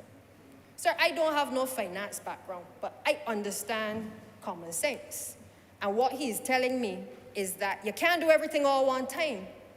But when you go for this level of financing, you have to focus on the execution of these types of projects because it is giving you some elbow room in order to be able to execute these projects so that you can do all of the other things. So when I speak of patience, I have learned patience in a way that I could teach it. You understand? When you go through what I have been through, you learn patience at a level that is second to none. And when I speak of patience, everybody wants everything all the time. And sometimes you don't always need it at the same time. And sometimes you have to separate your wants and your needs, but you also have to find balance. And therefore, I say to the country, we have been trying to unlock the monies that will give us that elbow room in order to be able to execute and to prioritize the projects that have been long-standing. So if your road don't get due next week, it isn't because MTW playing the fool alone and just saying that they don't want to do a road in an MP's constituency. It is because we are also focusing on unlocking what is here today, and resources, human resources, are going to have to be used in order to help us to be able to get these projects off of the ground. Once those are off of the ground and they get going, we get a little breather and we can start back again to get some of those roads that have been neglected also started. So the repairs will come, the patching will come, the short roads are going to come. But I'm saying to you that there is still a process in order to give the finance ministry that elbow room, that they're not trying to dig deep where they don't have the pockets to dig deep, sir. We have been investing, sir, because if we don't invest in these roads, we're going to have a problem with the investment that we made in electric buses. Because while we boast about how silent these buses are right now, we're going to have another problem if we don't fix the roads and the buses start to break down. So the 22.5 million US that we've spent on these buses to get these 59 buses here requires us to run a parallel track where we make a significant investment as well into ensuring that we are also able to allow for smooth roads, particularly in the Scotland district, for people to traverse on. And to say the roads in town ain't bad too, but way better in many cases than the roads when you have to go into the countryside. So to protect that investment that we have made, and let me say here for the record that when I attended the International Road Federation conference just 2 weeks ago, I was pleasantly and surprisingly humbled by the attitudes of honourable ministers across the region who lauded the efforts of Barbados in moving in this direction to have a fleet of electric vehicles. Imagine Barbados is now being asked to help guide the region in relation to our transition to electric vehicles, sir. That we can speak to them and say, well, in addition to getting the buses and providing the specifications for what was to be ordered, we also have put in place the training mechanism to be able to allow our mechanics to be trained in that particular area. So to our credit, because you see, sometimes we talk about these things, we bring buses, but we do not understand fully the impact that we are making on the entire region and on the world. Because a little island called Barbados has started to punch above its weight again.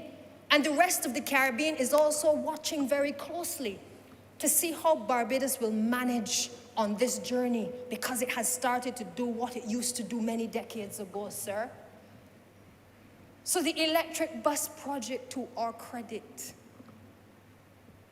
is leading us in a direction where we can now even offer advice back to the rest of the region as to how we have introduced the electric bus fleet, sir. We can share our experiences, we can share the challenges, but we can also guide people. And perhaps that is another area for consultancy and revenue generation that perhaps we now need to tap into. And perhaps the Minister responsible for finance will be very happy to hear that as well. But it also means that we have had to spend money on modernization of other things, the electronic vehicle registration system. We've been putting $2.5 million into that. You've all seen the gantries going up across the island. And as that continues to be put in place in terms of the infrastructure, we hope that we can get to a point where we can actually monitor the registration of vehicles in an easier way. So our investment is not what we are just talking about today, but our investment is a wider investment that requires us to look at all aspects of the roads, to look at all aspects of infrastructure, to look at how we build climate resilient infrastructure as well across all government departments, not just in transport and in roads. It also requires us to modernize places like the licensing authority, because that was a hot mess. And thank God that we have been able to get to the point where we now have the BRA office, the Barbados Revenue Authority, back to the Pine location. Again, our ability to listen to the people and to understand that the people sometimes has got more sense than those who sit in high places. And if the public is saying it is taxing them to get to the Warrens area when they have to go to Pine and then go back to Warrens, then somebody got to listen and to figure out where the ball get dropped in order to make sure that the offices are reopened, sir. That is what we are talking about in terms of the modernization of the system that certainly I have responsibility for. Our investment is not just in roads, but looking at the users of roads, looking at the infrastructure of roads, the design of roads, looking at how people use the roads, how they use the services to be able to get on the road. That is what we have to focus on. And I agree, sir, wholeheartedly, that services like the licensing authority must be reformed. And we are in the process of doing a number of those things and rolling them out. But we are also mindful that, change is a difficult thing sometimes, sir, to accomplish. And you have to work with people in order to get those changes to become a reality. And we will work with persons to be able to make that shift to modernize a number of these entities. Sir, I want to just take a few minutes just to have a conversation with the public, because the fact of the matter is that these projects don't just happen by accident. As I said before, a lot of work goes into us being able to accomplish these projects. We make a big deal about the groundbreaking. We communicate to the public that these projects are getting off the ground. But there are still some challenges to our ability to be able to execute these projects, sir. And I couldn't stand here today without being as honest and open as I'm about to be in relation to my concerns about these types of projects sometimes that we embark on. And I say that, sir, because, you hear from time to time that contractors haven't been paid in a timely manner, that monies haven't been released in a timely manner in order to execute works. One of the pleas that I would want to make to the Ministry of Finance is to let us look at the systems that currently exist in relation to the release of funds. Now, I know if you ain't got the money, you can't release it. Get that. But equally, as we speak in this chamber about reform and transformation, there has to be a body of economists, a body of accountants, a body of all the bright minds who understand how to juggle numbers that can sit down and look at the systems that we have and better be able to release the funds to contractors. Now, I ain't telling you release money when people didn't do the work.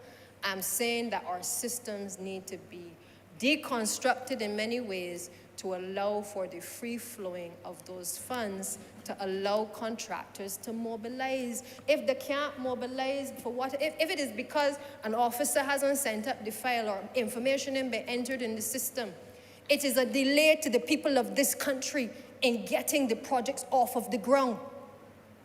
The challenge we have is that we can't, as ministers, point fingers and say where the real problems are. So many times the ministers just have to take the brunt of the licks for things that we have no control over. But if I've been sent here to fix it, I got to speak about the challenges, but I also got to speak about the remedies and the recommendations to solve the problems. And I'm simply saying that whether it was in the Ministry of Education or it's in the Ministry of Transport, there must be a better way to be able to address the issue of unlocking the finance when we have signed off on these loans, to be able to ensure that we can draw down those funds. So sometimes you hear the funds are there, but somebody hasn't done what they're supposed to get it into the hands of the contractor, so the project can't start. That person don't get held accountable, mind you, but the government gets blamed. We need to fix those things because we need to deal with it frontally, and we need to understand that our actions have consequences. Because if we are not all understanding this whole notion that we must have growth, and that growth means sometimes going beyond the call of duty to make sure that you walk the file to where it is supposed to go, or that you pick up the phone and call the other agency and say, have you seen X or Y? Or that you call your fellow minister and say, but I ain't seen a movement on X or Y. The days are long gone where we can sit comfortably, sir, as a government and say, this is not a problem. You heard my colleagues last week talk about it. I've spoken about it before as well. We are taking steps to fix it, sir, but we have to keep talking about it, because if we don't echo sometimes the frustration, the public sometimes feel that we are all the same. And I ain't the same as some, sir. I can make that clear. I have been sent to do a job for the people, and that I know my colleagues have been sent to do, and there are some obstacles sometimes to the ability of us to be able to execute in the way that we want. But this money that has been given to us through this particular project, we want to make sure that when this is signed and things get going, that we don't have any frustration in terms of any hold-up in terms of the unlocking of the funds. Because the truth of the matter is sometimes contractors advance their own money to get the projects going. We have a lot of contractors in road building who are the standard contractors because nobody else didn't bother to invest in equipment to be able to expand the businesses. And that, sir, is another discussion for another time. But the fact of the matter is that those who invest in this area have been the beneficiaries of the road building contracts. And therefore, sir, it is important that if we are relying on people sometimes to take up their own money to get projects going, that we go and make sure that if they're owed money, whether in the Ministry of Transport and Works or any other ministry, that we find the money to pay these people. People cannot live on fresh air. They have workers who are our constituents that are coming to them and to us when the monies have not been released in order to get paid, sir. We have to do better. I want to say, sir, that we have looked as a government at the outsourcing, for instance, of capacity in these institutions, because what is happening is that you have the everyday functions of a ministry that has to be done, and you have the same officers doing those functions. But then we come as a very ambitious government, very forward-thinking government, and we want to accomplish all of these big projects where we've unlocked all of this financing. And sometimes we start off believing that we could get the same people who already stretched out to the max to execute the projects in a timely manner, sir. Problem number one, problem number two, and problem number three.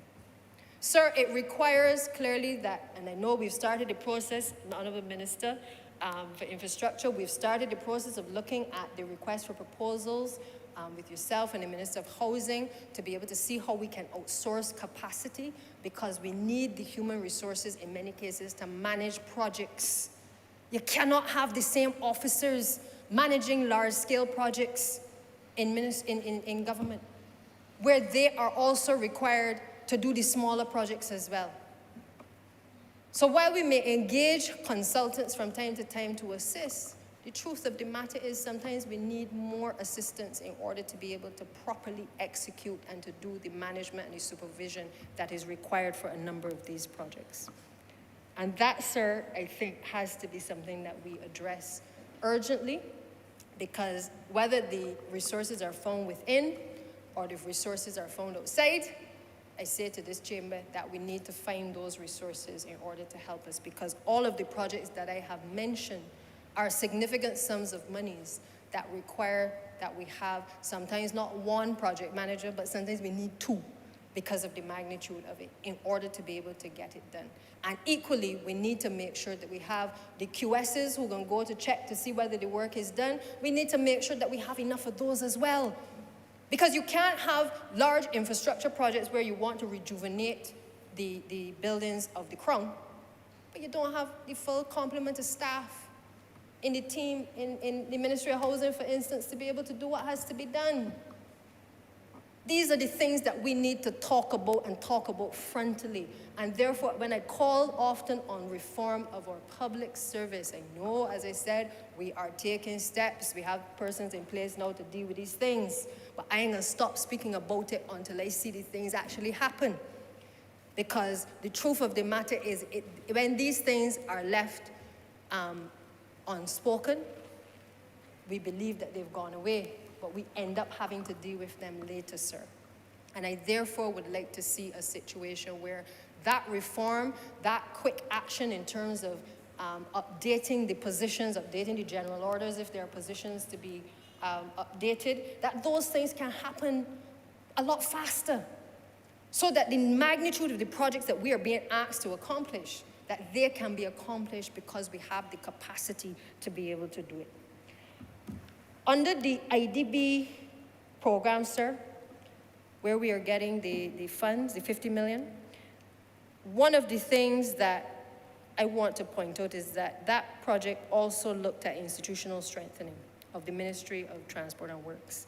And it is going to require a deep dive approach into the ministry to look again at things like the capacity, to look at the human resources, to look at the technology that is used. Because if we are not just to build these roads or oversee the building of these roads, but we are also supposed to maintain the roads going forward and to continuously be on top of the technology, we have to improve the staff that we have. And we have to be able to attract people who can lend their expert advice to be able to help us to build capacity as well. So I know that there is a 4 million for institutional strengthening, which I hope will be able to provide us with that insight that is necessary into the ministry, because the truth is many of the positions in the Ministry of Transport and Works have not been upgraded for many years. And like many other ministries, we are awaiting the finalization of those upgrades for positions of persons in institutions. But that is affecting the workflow. It is affecting the ability of us to be able to execute. And therefore, sir, if we do nothing else, we must work together to be able to drill down these issues so that we can execute in the shortest time frame. So, sir, I believe that this project and what is being expected of us from this project is going to redound to the benefit of the residents of the Scotland District, but also to all Barbadians. I also believe that the timing could not be better. We are in the middle of the hurricane season. I recall last night getting word of thunderstorms, I think in the east of the island. I started to see some lightning early on. And the truth of the matter is, you know, we have survived for a long time saying God is a Bajan. But I don't know about y'all, but I know that last year, I had perhaps the first wake-up call in realizing that God may be a Bajan, but, you know, the elements sometimes will come our way, and we have to be prepared. And it means that as we build out these roads and we build out infrastructure, we have to look at our resilience, our ability to not only build proper roads to create the network that is needed in communities, but we also have to look at how do we rebuild after hurricanes. The truth is many of the territories in the region have had improved infrastructure as a result of full devastation. We are being proactive today and in our efforts since coming to office to be able to unlock funds, because we don't want to be in a position where we are on the back foot, trying to beg for handouts to be able to build back a country. We want to be in a position where we can build resilient infrastructure that is able to withstand hurricanes at whatever category, sir, or to at least minimize the damage that is going to be caused. And I therefore hope that when this project gets off of the ground, that we're able to execute, but we're also able to look back on this in the next couple of years and feel very proud as a nation and certainly as a government that we were committed to the Scotland District.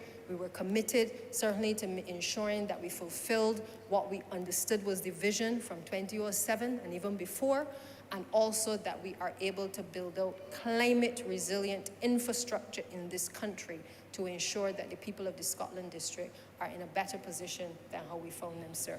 And so with those few words, sir, I want to commend this resolution to the House and ask honourable members to support it.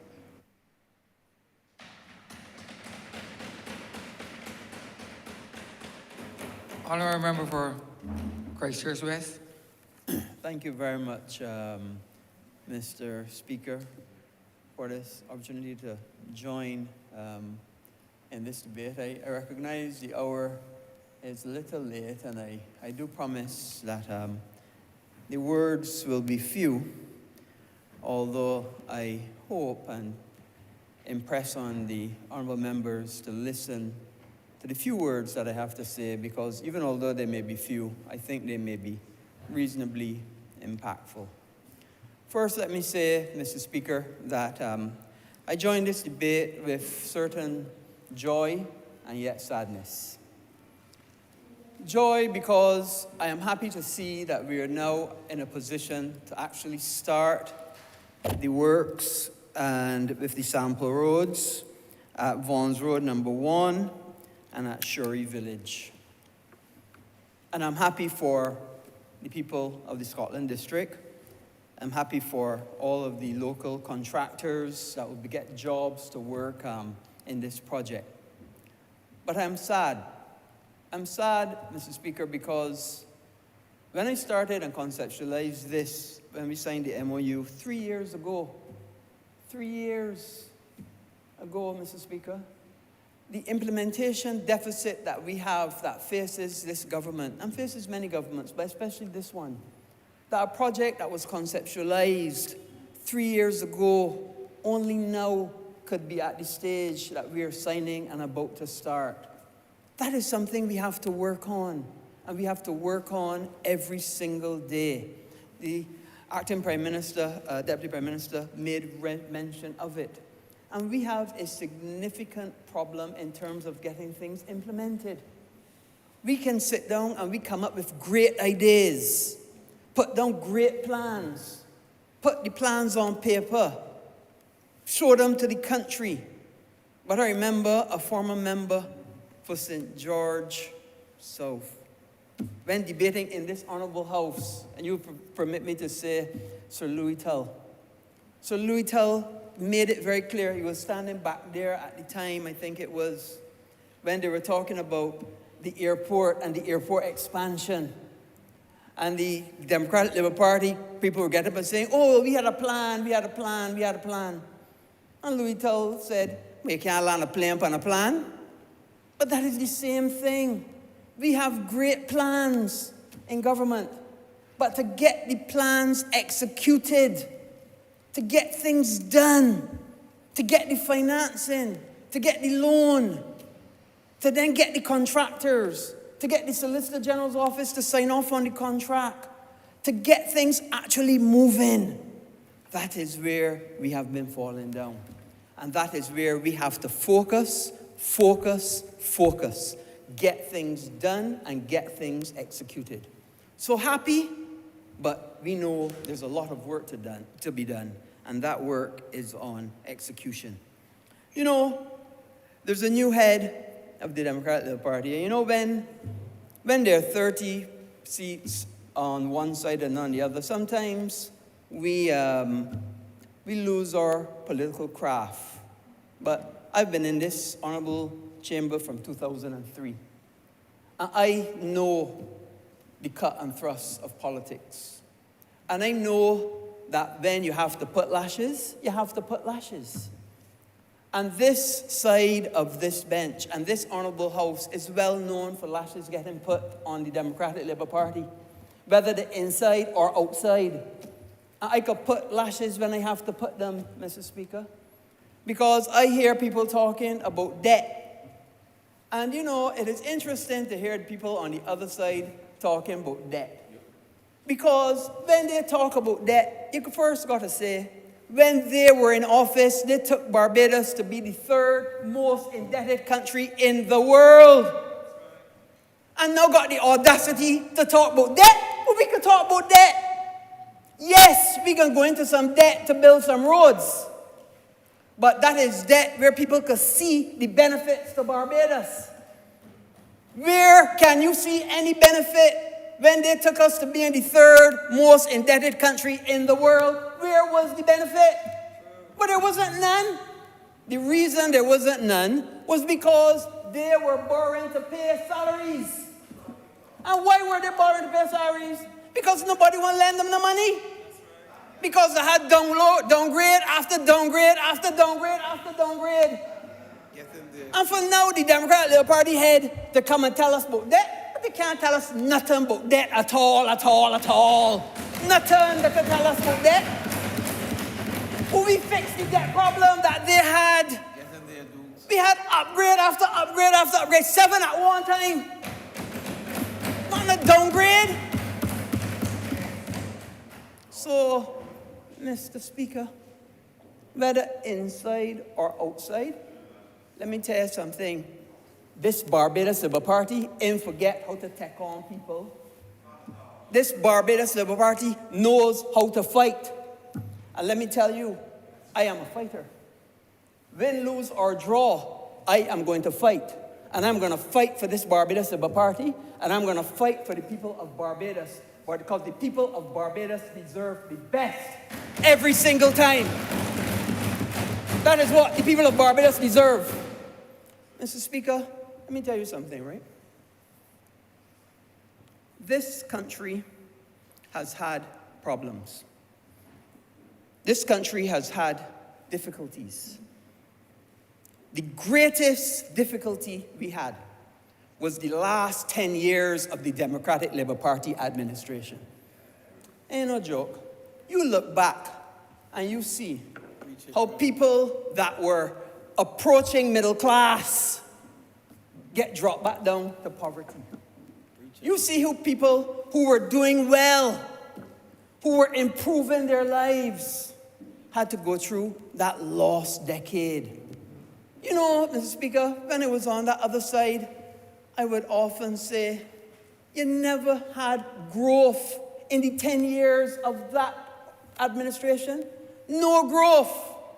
Not more than 1%. And the only benefit of growth that they had at any time was when they carried inflation to 6%, so therefore they get growth at 0.9% because of inflation and not because of the work that they did. But I was so proud to see the International Monetary Fund and the IDB come out and say that they're projecting 10% growth for the people of Barbados.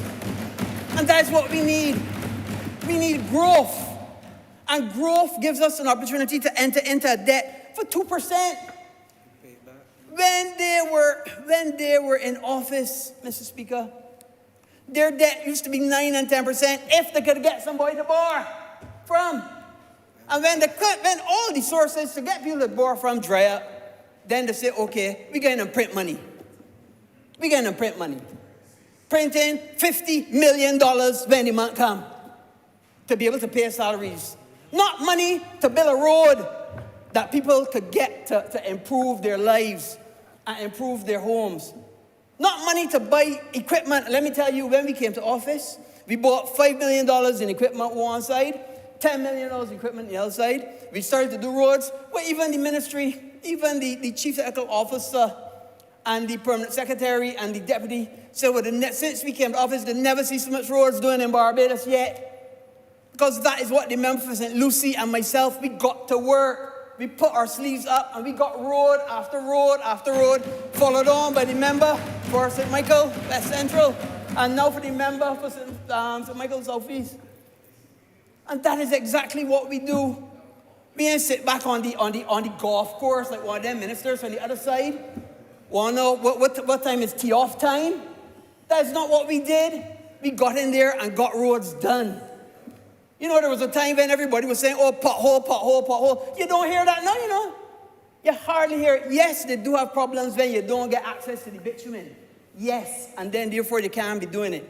But you do not hear pothole, pothole, pothole like you did one. Well, I even saw somebody saying, oh, what's up, bug it up, bug it up, bug it up. But that's what it was. But we improved it and got it better. And where we couldn't do roads, then we did what Mr. Trudeau calls the Duguay technique. We took the mill and pave from previous roads and repurposed it and put it where there was no road, roll it in and spray. That's what we used to do. So you waste nothing. You take all of the mill and pave that would otherwise gone somewhere else, and you take it and you repurpose it where there was no road at all. And that way we were able to get even small community roads. Well, even if you go into the botanical gardens now, full of all the mill and pave stuff that we did, it needs rolling and it needs spraying, but it has provided a road infrastructure even in the botanical gardens. They call it the do-good procedure. I don't know. I ain't patent it. I promise you I did not patent the procedure. But, Mr. Speaker, this is important because the people of Barbados have to understand and have to remember what is at stake. What is at stake is your future. This Barbados Party has taken the reins and led this country and led it well. People of Barbados can be proud to say, I am a Bajan, and the Honourable Prime Minister is the Prime Minister of Barbados. Can be proud to say, we can be proud when the other people was the Prime Minister. They usually hide in boat, but in boat saying, wait, what happened to Barbados though? Well, Barbados used to lead the whole Caribbean. And when he was in office, nobody was coming and telling you anything about leadership. But we have a leader, a strong leader, a tried leader, a tested leader. And she has done well for the people of Barbados, and she will continue to. Now, Mr. Speaker, the Scotland District has a very important geology.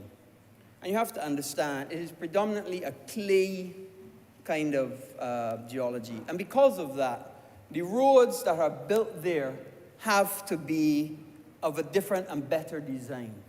They also have to have much better drainage. In fact, the cost, people estimate, is double what it would be in normal areas. So we had to go through all the designs, even a mill and pave that was simply just to scrape off and put back. We had to go through drainage, improve the drainage, so that the road lasts longer. But there's one other important point I want to make before I sit, because I said, and I promised I wouldn't be too long, is the use of different materials. The Honourable Deputy Prime Minister made mention of it. But I want to go a little bit more specific into the use of granite. Now, normally, most of our roads, we use our limestone. And we use limestone because Barbados is a limestone country and it's predominantly an easy access to limestone. But there have been roads that we have used granite on. ABC Highway, for instance, the vast majority of that is granite. And you know what? It lasts longer. The IDB road that we did at Farley Hill, for instance, and the ones in St. Lucie, they're granite. And what the granite does, as opposed to the limestone, it does three things. The first thing it does is it is not as porous as limestone. So because it is not as porous as limestone, it means that it binds together better, uses less bitumen, and also does not preferential wear. So it means that it does not skid.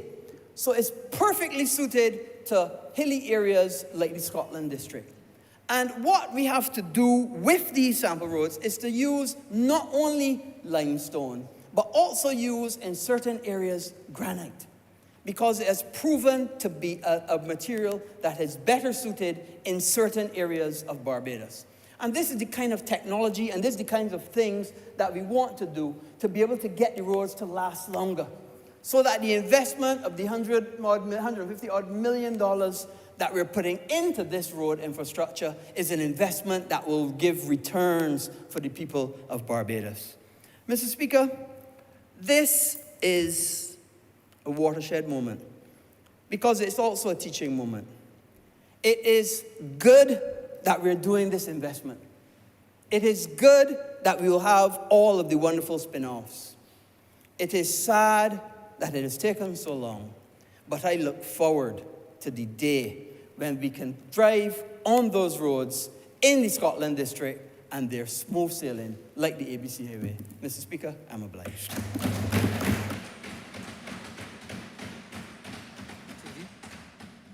Honourable Member St. Thomas.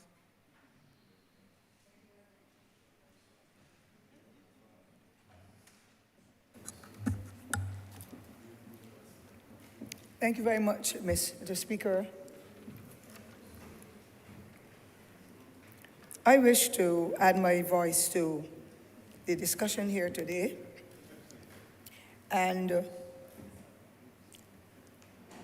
to support the venture in relation to the upgrades of roads in rural Barbados, particularly the Scotland district, of which we know 1/7 of Barbados is in the Scotland district, and therefore it spreads far and wide in the various constituencies across particularly the northern and the eastern part of the island.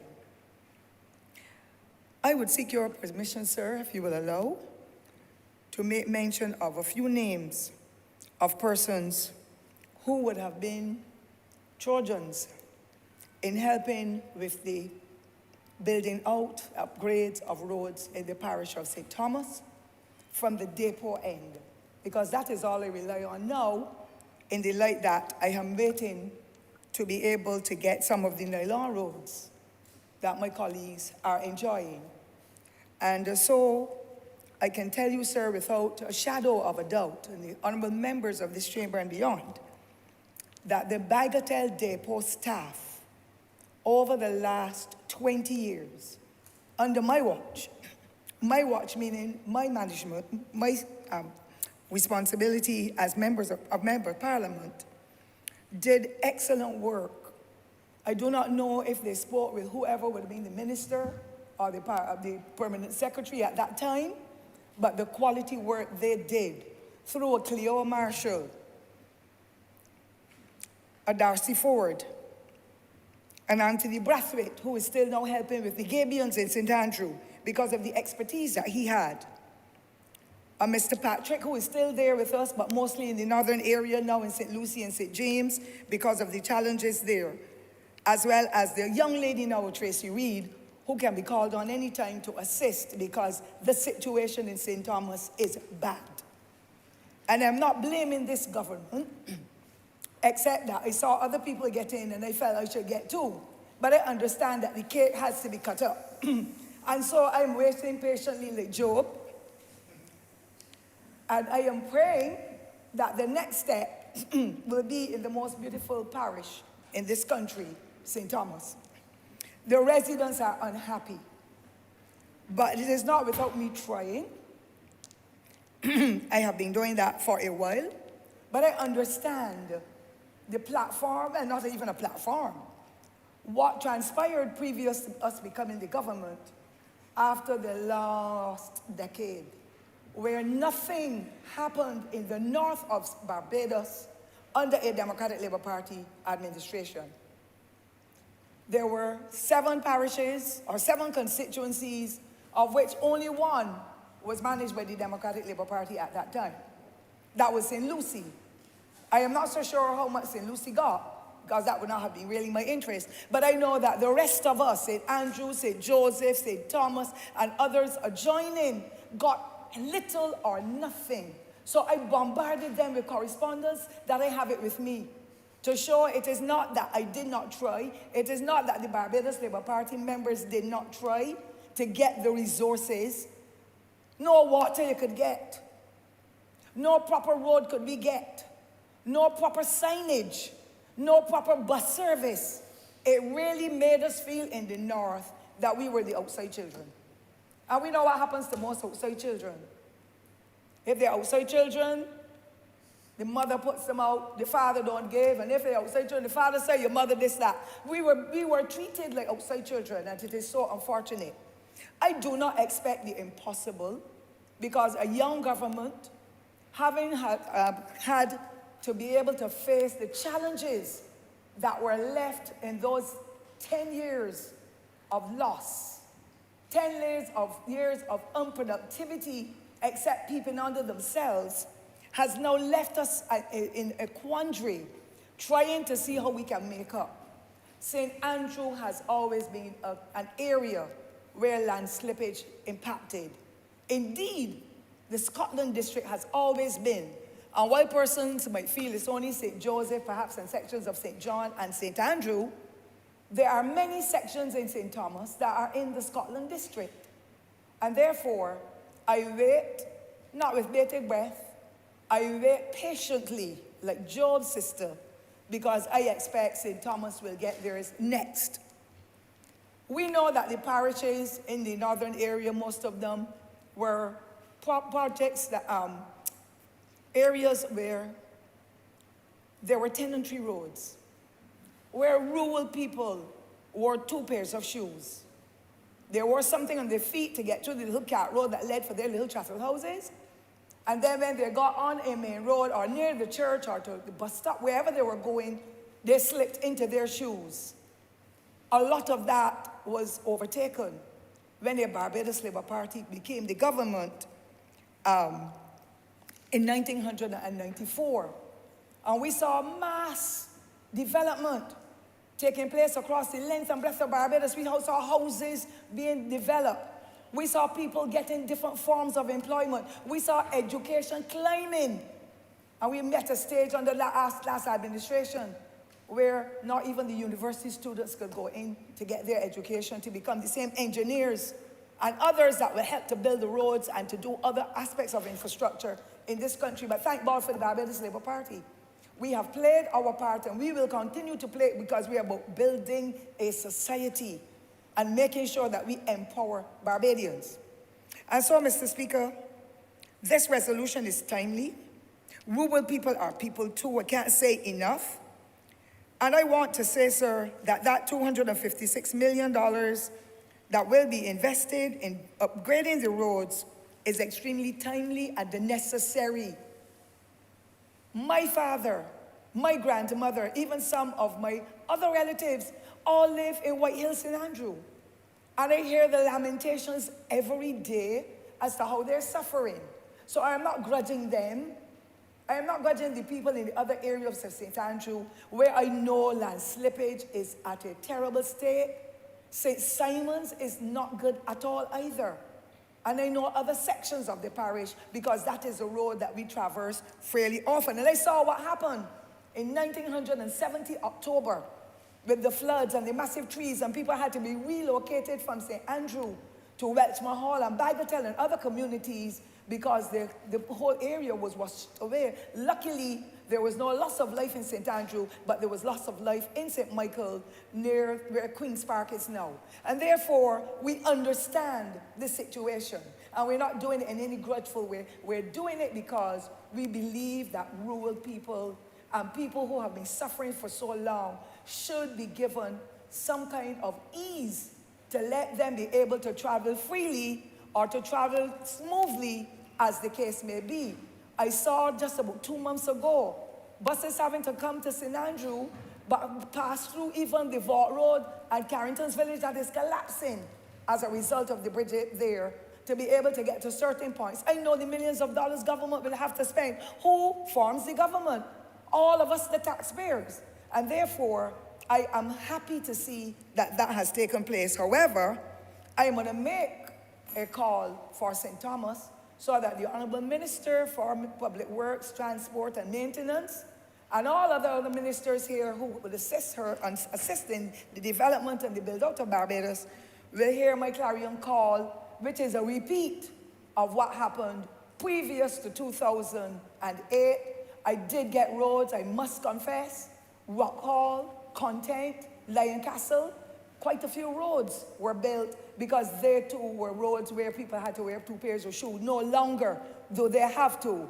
But of course, neglect over the years has led to the decay of some of the roads that are key cross-country when you're leaving St. James and you want to get to St. Joseph, St. George and other communities.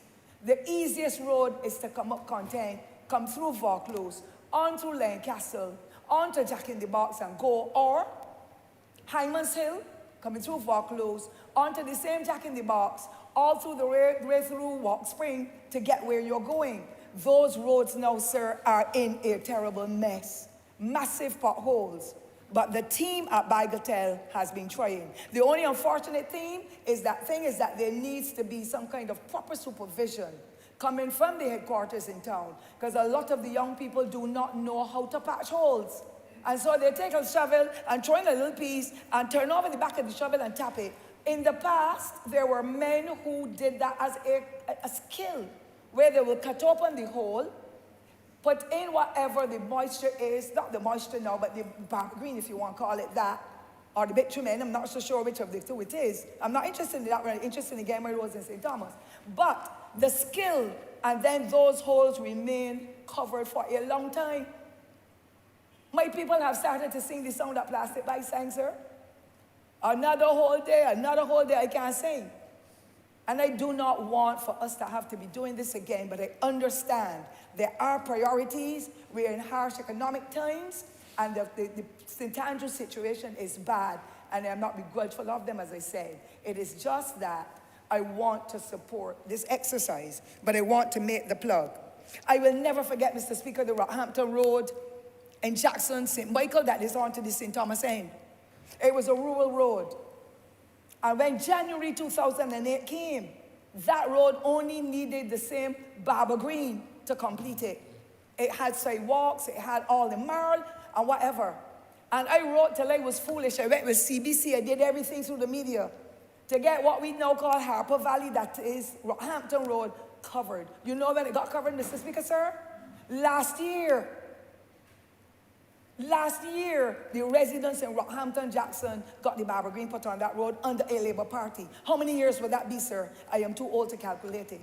But it is a burning shame that some roads in other constituencies where members of Parliament on the other side then were, they got paved twice and 3 times, while we were in St. Thomas suffering as though we are the people from backwards community. We are proud people. We're going to support what is good. We're going to condemn what is bad.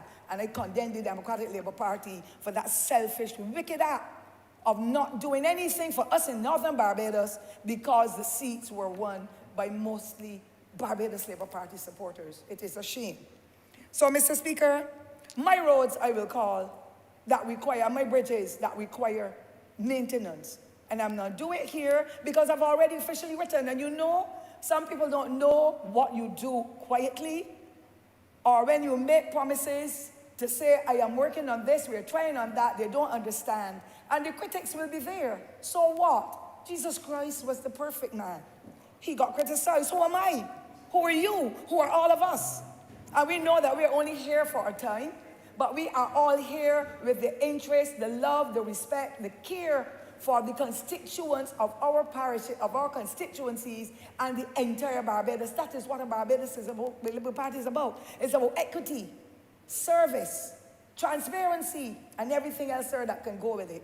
And so I want to just identify in the limited time I have what is happening in St. Thomas and the challenges that we have, so that the Honourable Minister, with her keen ear, the first female minister ever, as far as I'm aware, to become the person managing the Public Works Department, I know that the empathy and so will be there.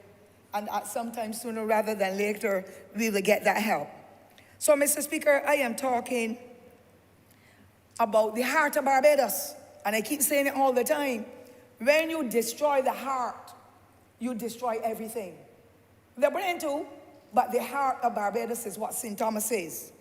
And so, when you look at the places, we call it places of interest, to get to the flower forest, you can come through St. Joseph, but generally, people come through St. Thomas because they're coming from the West Coast and so on. The visitors and the locals alike are all exploring the island.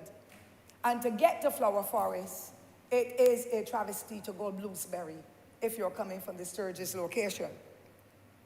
For Wetchmahal Gully, it is a bigger travesty if you're coming from Sturgis or Carrington's Village, or if you miss at all, Mr. Speaker, and come up Fortress Hill from Rock Hall. And you miss and make a right turn through by Vaucluse, by Challoner School, Craphole will smoke your pipe, sir. Because the business people with the coaches have instructed their workers, do not trespass on that road. And if you look to the left, Mr. Speaker, where Ericot is, a little community, cul-de-sac, snugly put away in one of the biggest areas in the Scotland district in St. Thomas. That road is even worse. The Bagatelle team are trying to stop some of the holes, but for me, you're going to use more of the material trying to patch the holes, then you better scrape it and leave it scraped until you can pave it. That is me, and I'm not a technical person. To get from earthworks, That is another travesty. You come up Content Hill and you make that right turn. Shop Hills Bridge now is leaning on a side. 3 big cans were there for the last 3 months. Somebody took away 2. And it has dropped for more than a foot, Mr. Speaker, sir. Right in the area where that young lady who was one of my former students, Yannicka Yearwood, got killed. So Shop Hill 2 is in a mess. Vaucluse Road near the racetrack where that well was capped for some time now, that road too, the rain that fell today, I'm telling you, Mr. Speaker, so it has about 2 feet of water. Nobody can pass. People have lost their vehicles. The engines got damaged as a result. So I'm saying the interior of the island has got to be treated differently. And I am sure, I am praying, I am confident, I should say, that this government will assist. I don't want it to be this time next year, though, because by then it will get worse. So I am waiting patiently for St. Andrew, St. Joseph, and the other areas in the Scotland district that will get some of these millions of dollars, that St. Thomas will get theirs as well. The Freedom Village at Rock Hall is one of the best things that ever happened to us.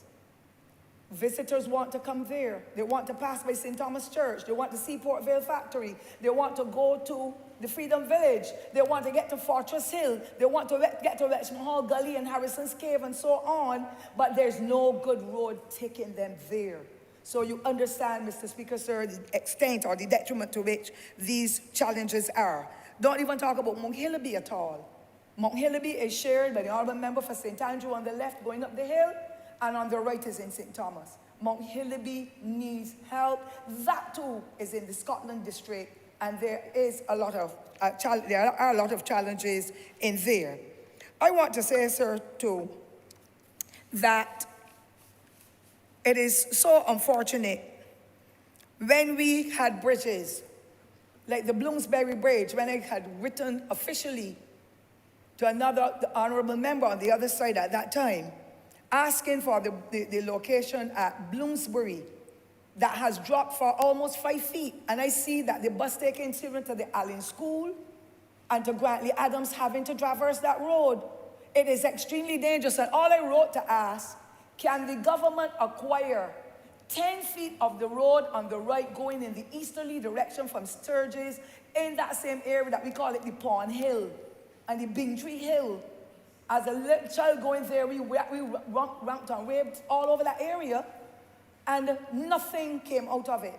And I'm sure that if there had been a shift to the right of that road would be a better road and a safer road. With gabions and all that, it would have made a difference. I am fearful of that particular road, Mr. Speaker. St. Andrew would get marooned if we don't do something about it. And so I'm supportive of the exercise. They have been waiting long. They deserve to get it. I am wanting for us to get ours next time, Mr. Speaker, sir. Simple things, Mr. Speaker, that Bagatelle Depot did that blessed my heart. And I'm waiting patiently for a project. It is simple.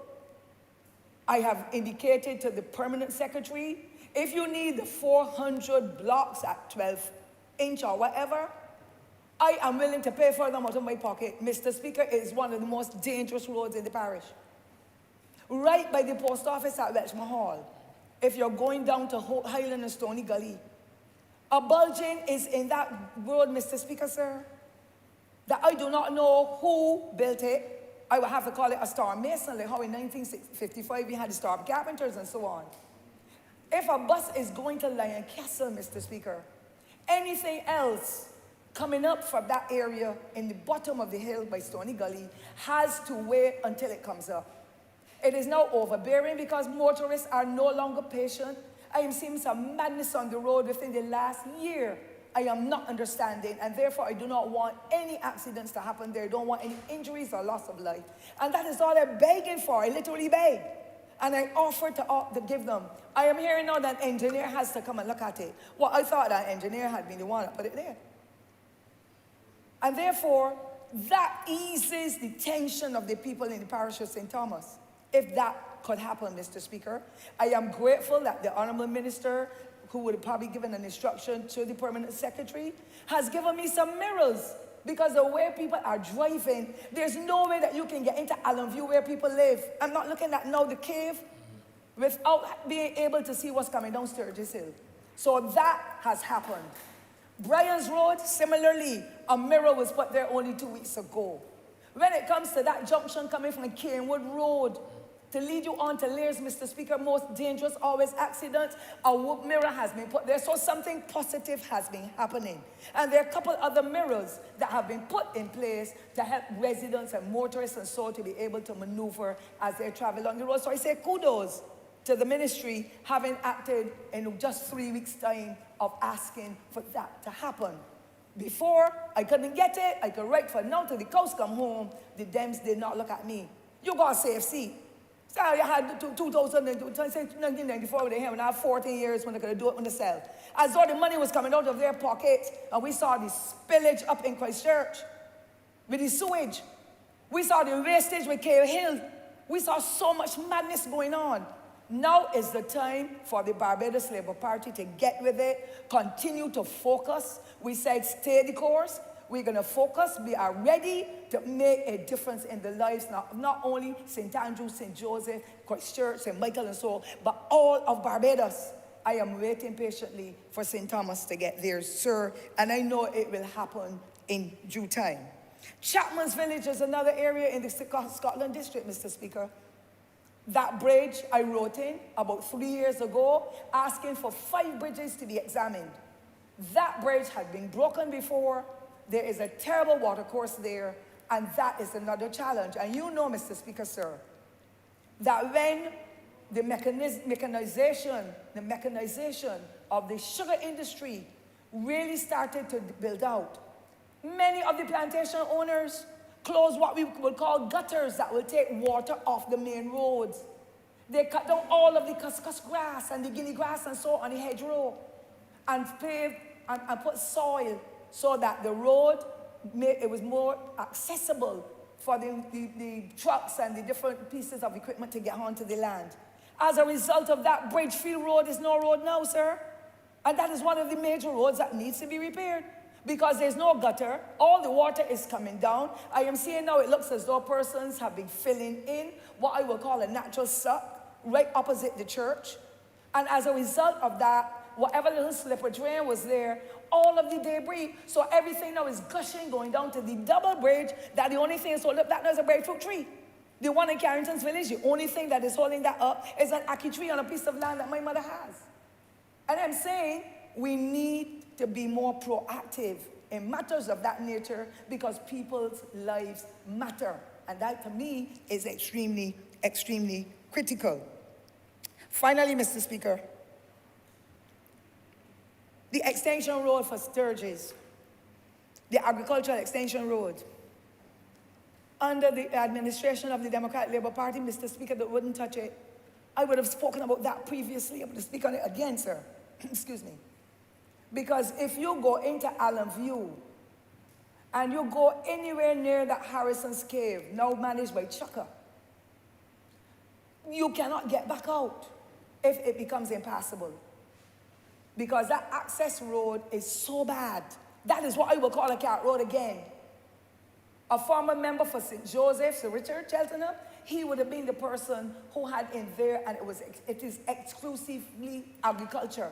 But people cannot get in and out. That too requires urgent attention if we are to care for people in the way that we should. Because whenever we get bad weather and the trees fall, we're going to be suffering.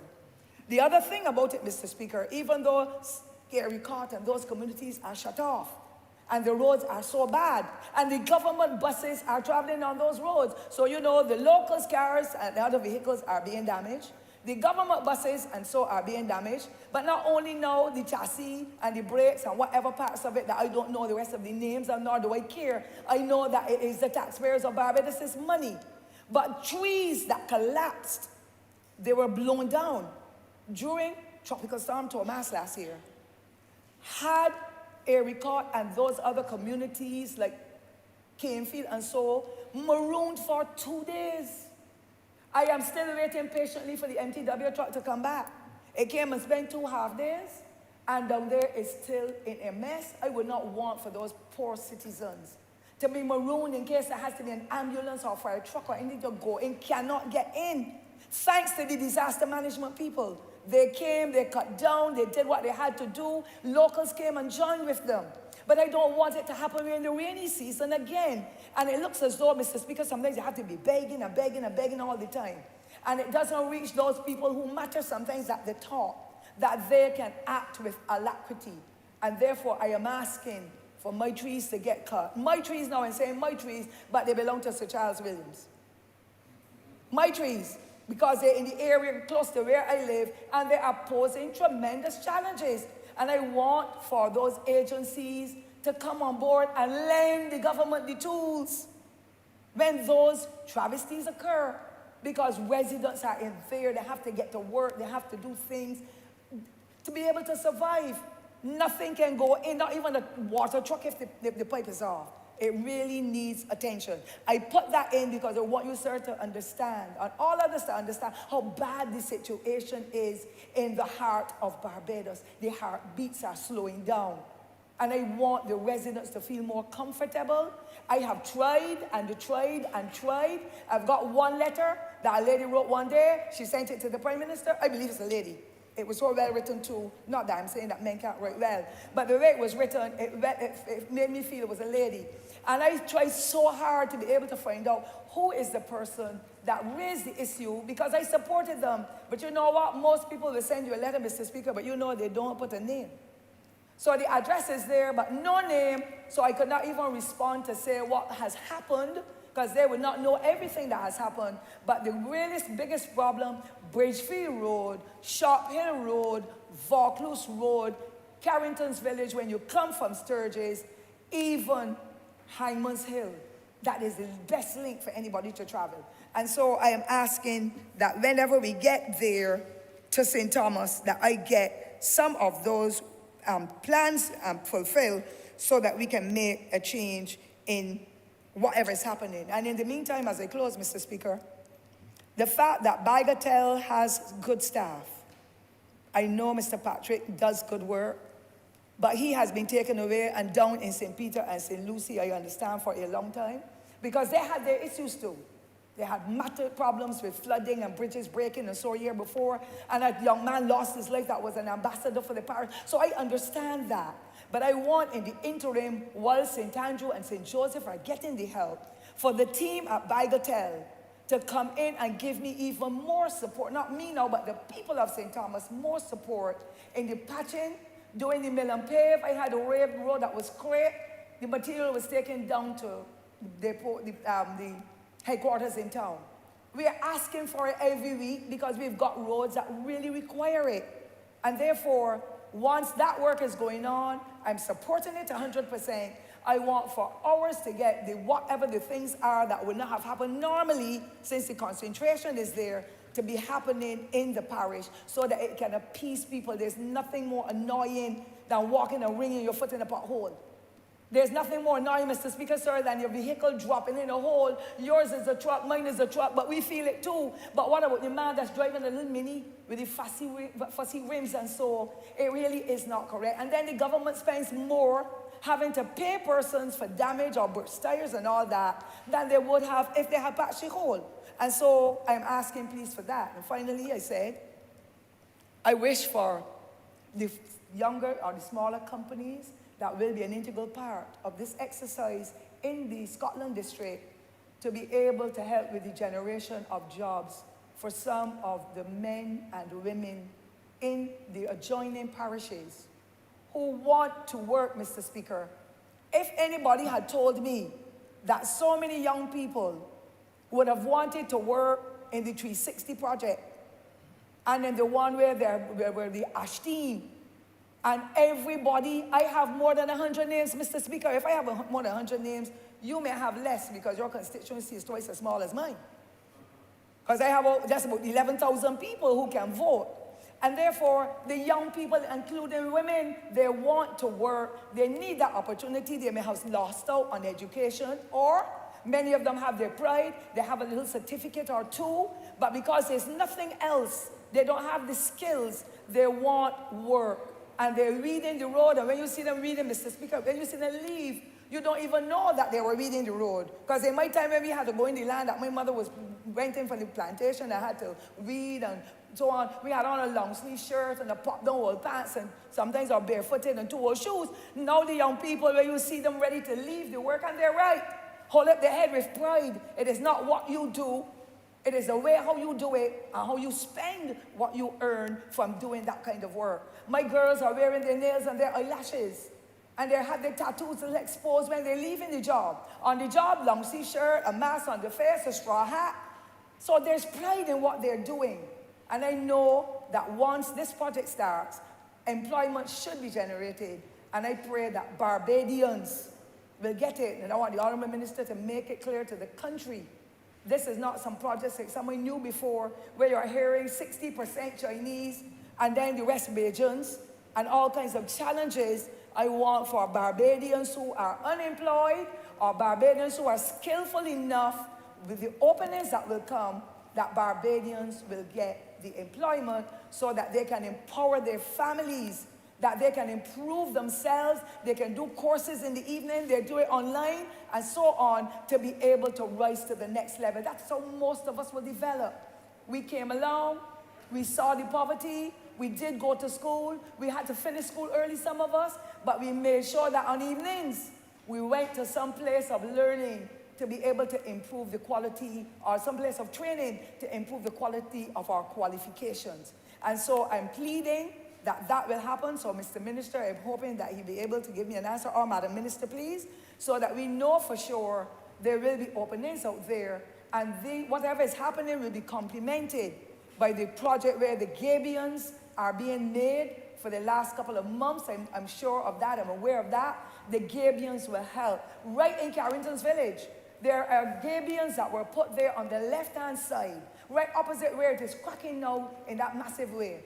And that was done when none other than L.B. Brathwaite was the Minister of Public Works. So you know, Mr. Speaker, how long that would have been in existence, and it is still there holding by Mrs. Royce over in Carrington's village. So the Gabions do work. And I know that the planting of the trees by the NCC worker, planting of the lemongrass and the guinea grass or whatever grasses there are to hold up the hedgerows, they will help to stabilize what is happening when it comes to the drainage of the road and making sure that our roads are safe and useful to be able to get us to travel through and to and fro without the danger that we sometimes move. Mr. Speaker, you haven't given me my 1 minute yet. So I was winding down. I didn't want to. You go past it, woman. See You letting me? Oh, because. No, you went past it already, even though I mentioned because of my youthfulness, sir? Yes, because you Thank you. So that's why I know that you have respect. Time was up already. I know, sir, that you have respect for the aged. So I thank you, and I implore the government to continue on this trajectory where it reaches out, touches people, make their lives different, and take out the whole political thing. Them is Dems, them is Bs, them is NDPs, them is... No, we are here as one people, one nation, and we have pledged in our manifestos. We have pledged all the years we are going to work with Barbadians to improve the quality of their lives, and I'm seeing it permeating in all of the ministries across the island. Whether we have challenges with implementation, I know sometimes that will happen, but at the end of the day, it's one Barbados, one nation, and we must continue to work together to ensure that everybody gets a piece of the cake and that people are happy, safe, and well wherever they are on this little 166 square miles. I'm so excited, making Barbados bigger. This 166 square miles, I want for us to continue to adhere to the regulations, to continue to be prudent with how the government's money is spent, as we are with our own, and to ensure that at the end of it all, service is extended to everybody, wherever they are on this island, because, as I said, one people, one nation. Thank you, Mr. Speaker. Honourable Leader, Government Business. Thank you, Mr. Speaker. I beg to move the suspension of the House until 2:30 p.m. The question is that this Honourable Chairman be suspended until 2:30 p.m. All those honourable members in favour, please say aye. Those against, please say no. We think the ayes have it. This Honourable Chairman stands suspended until 2:30 p.m.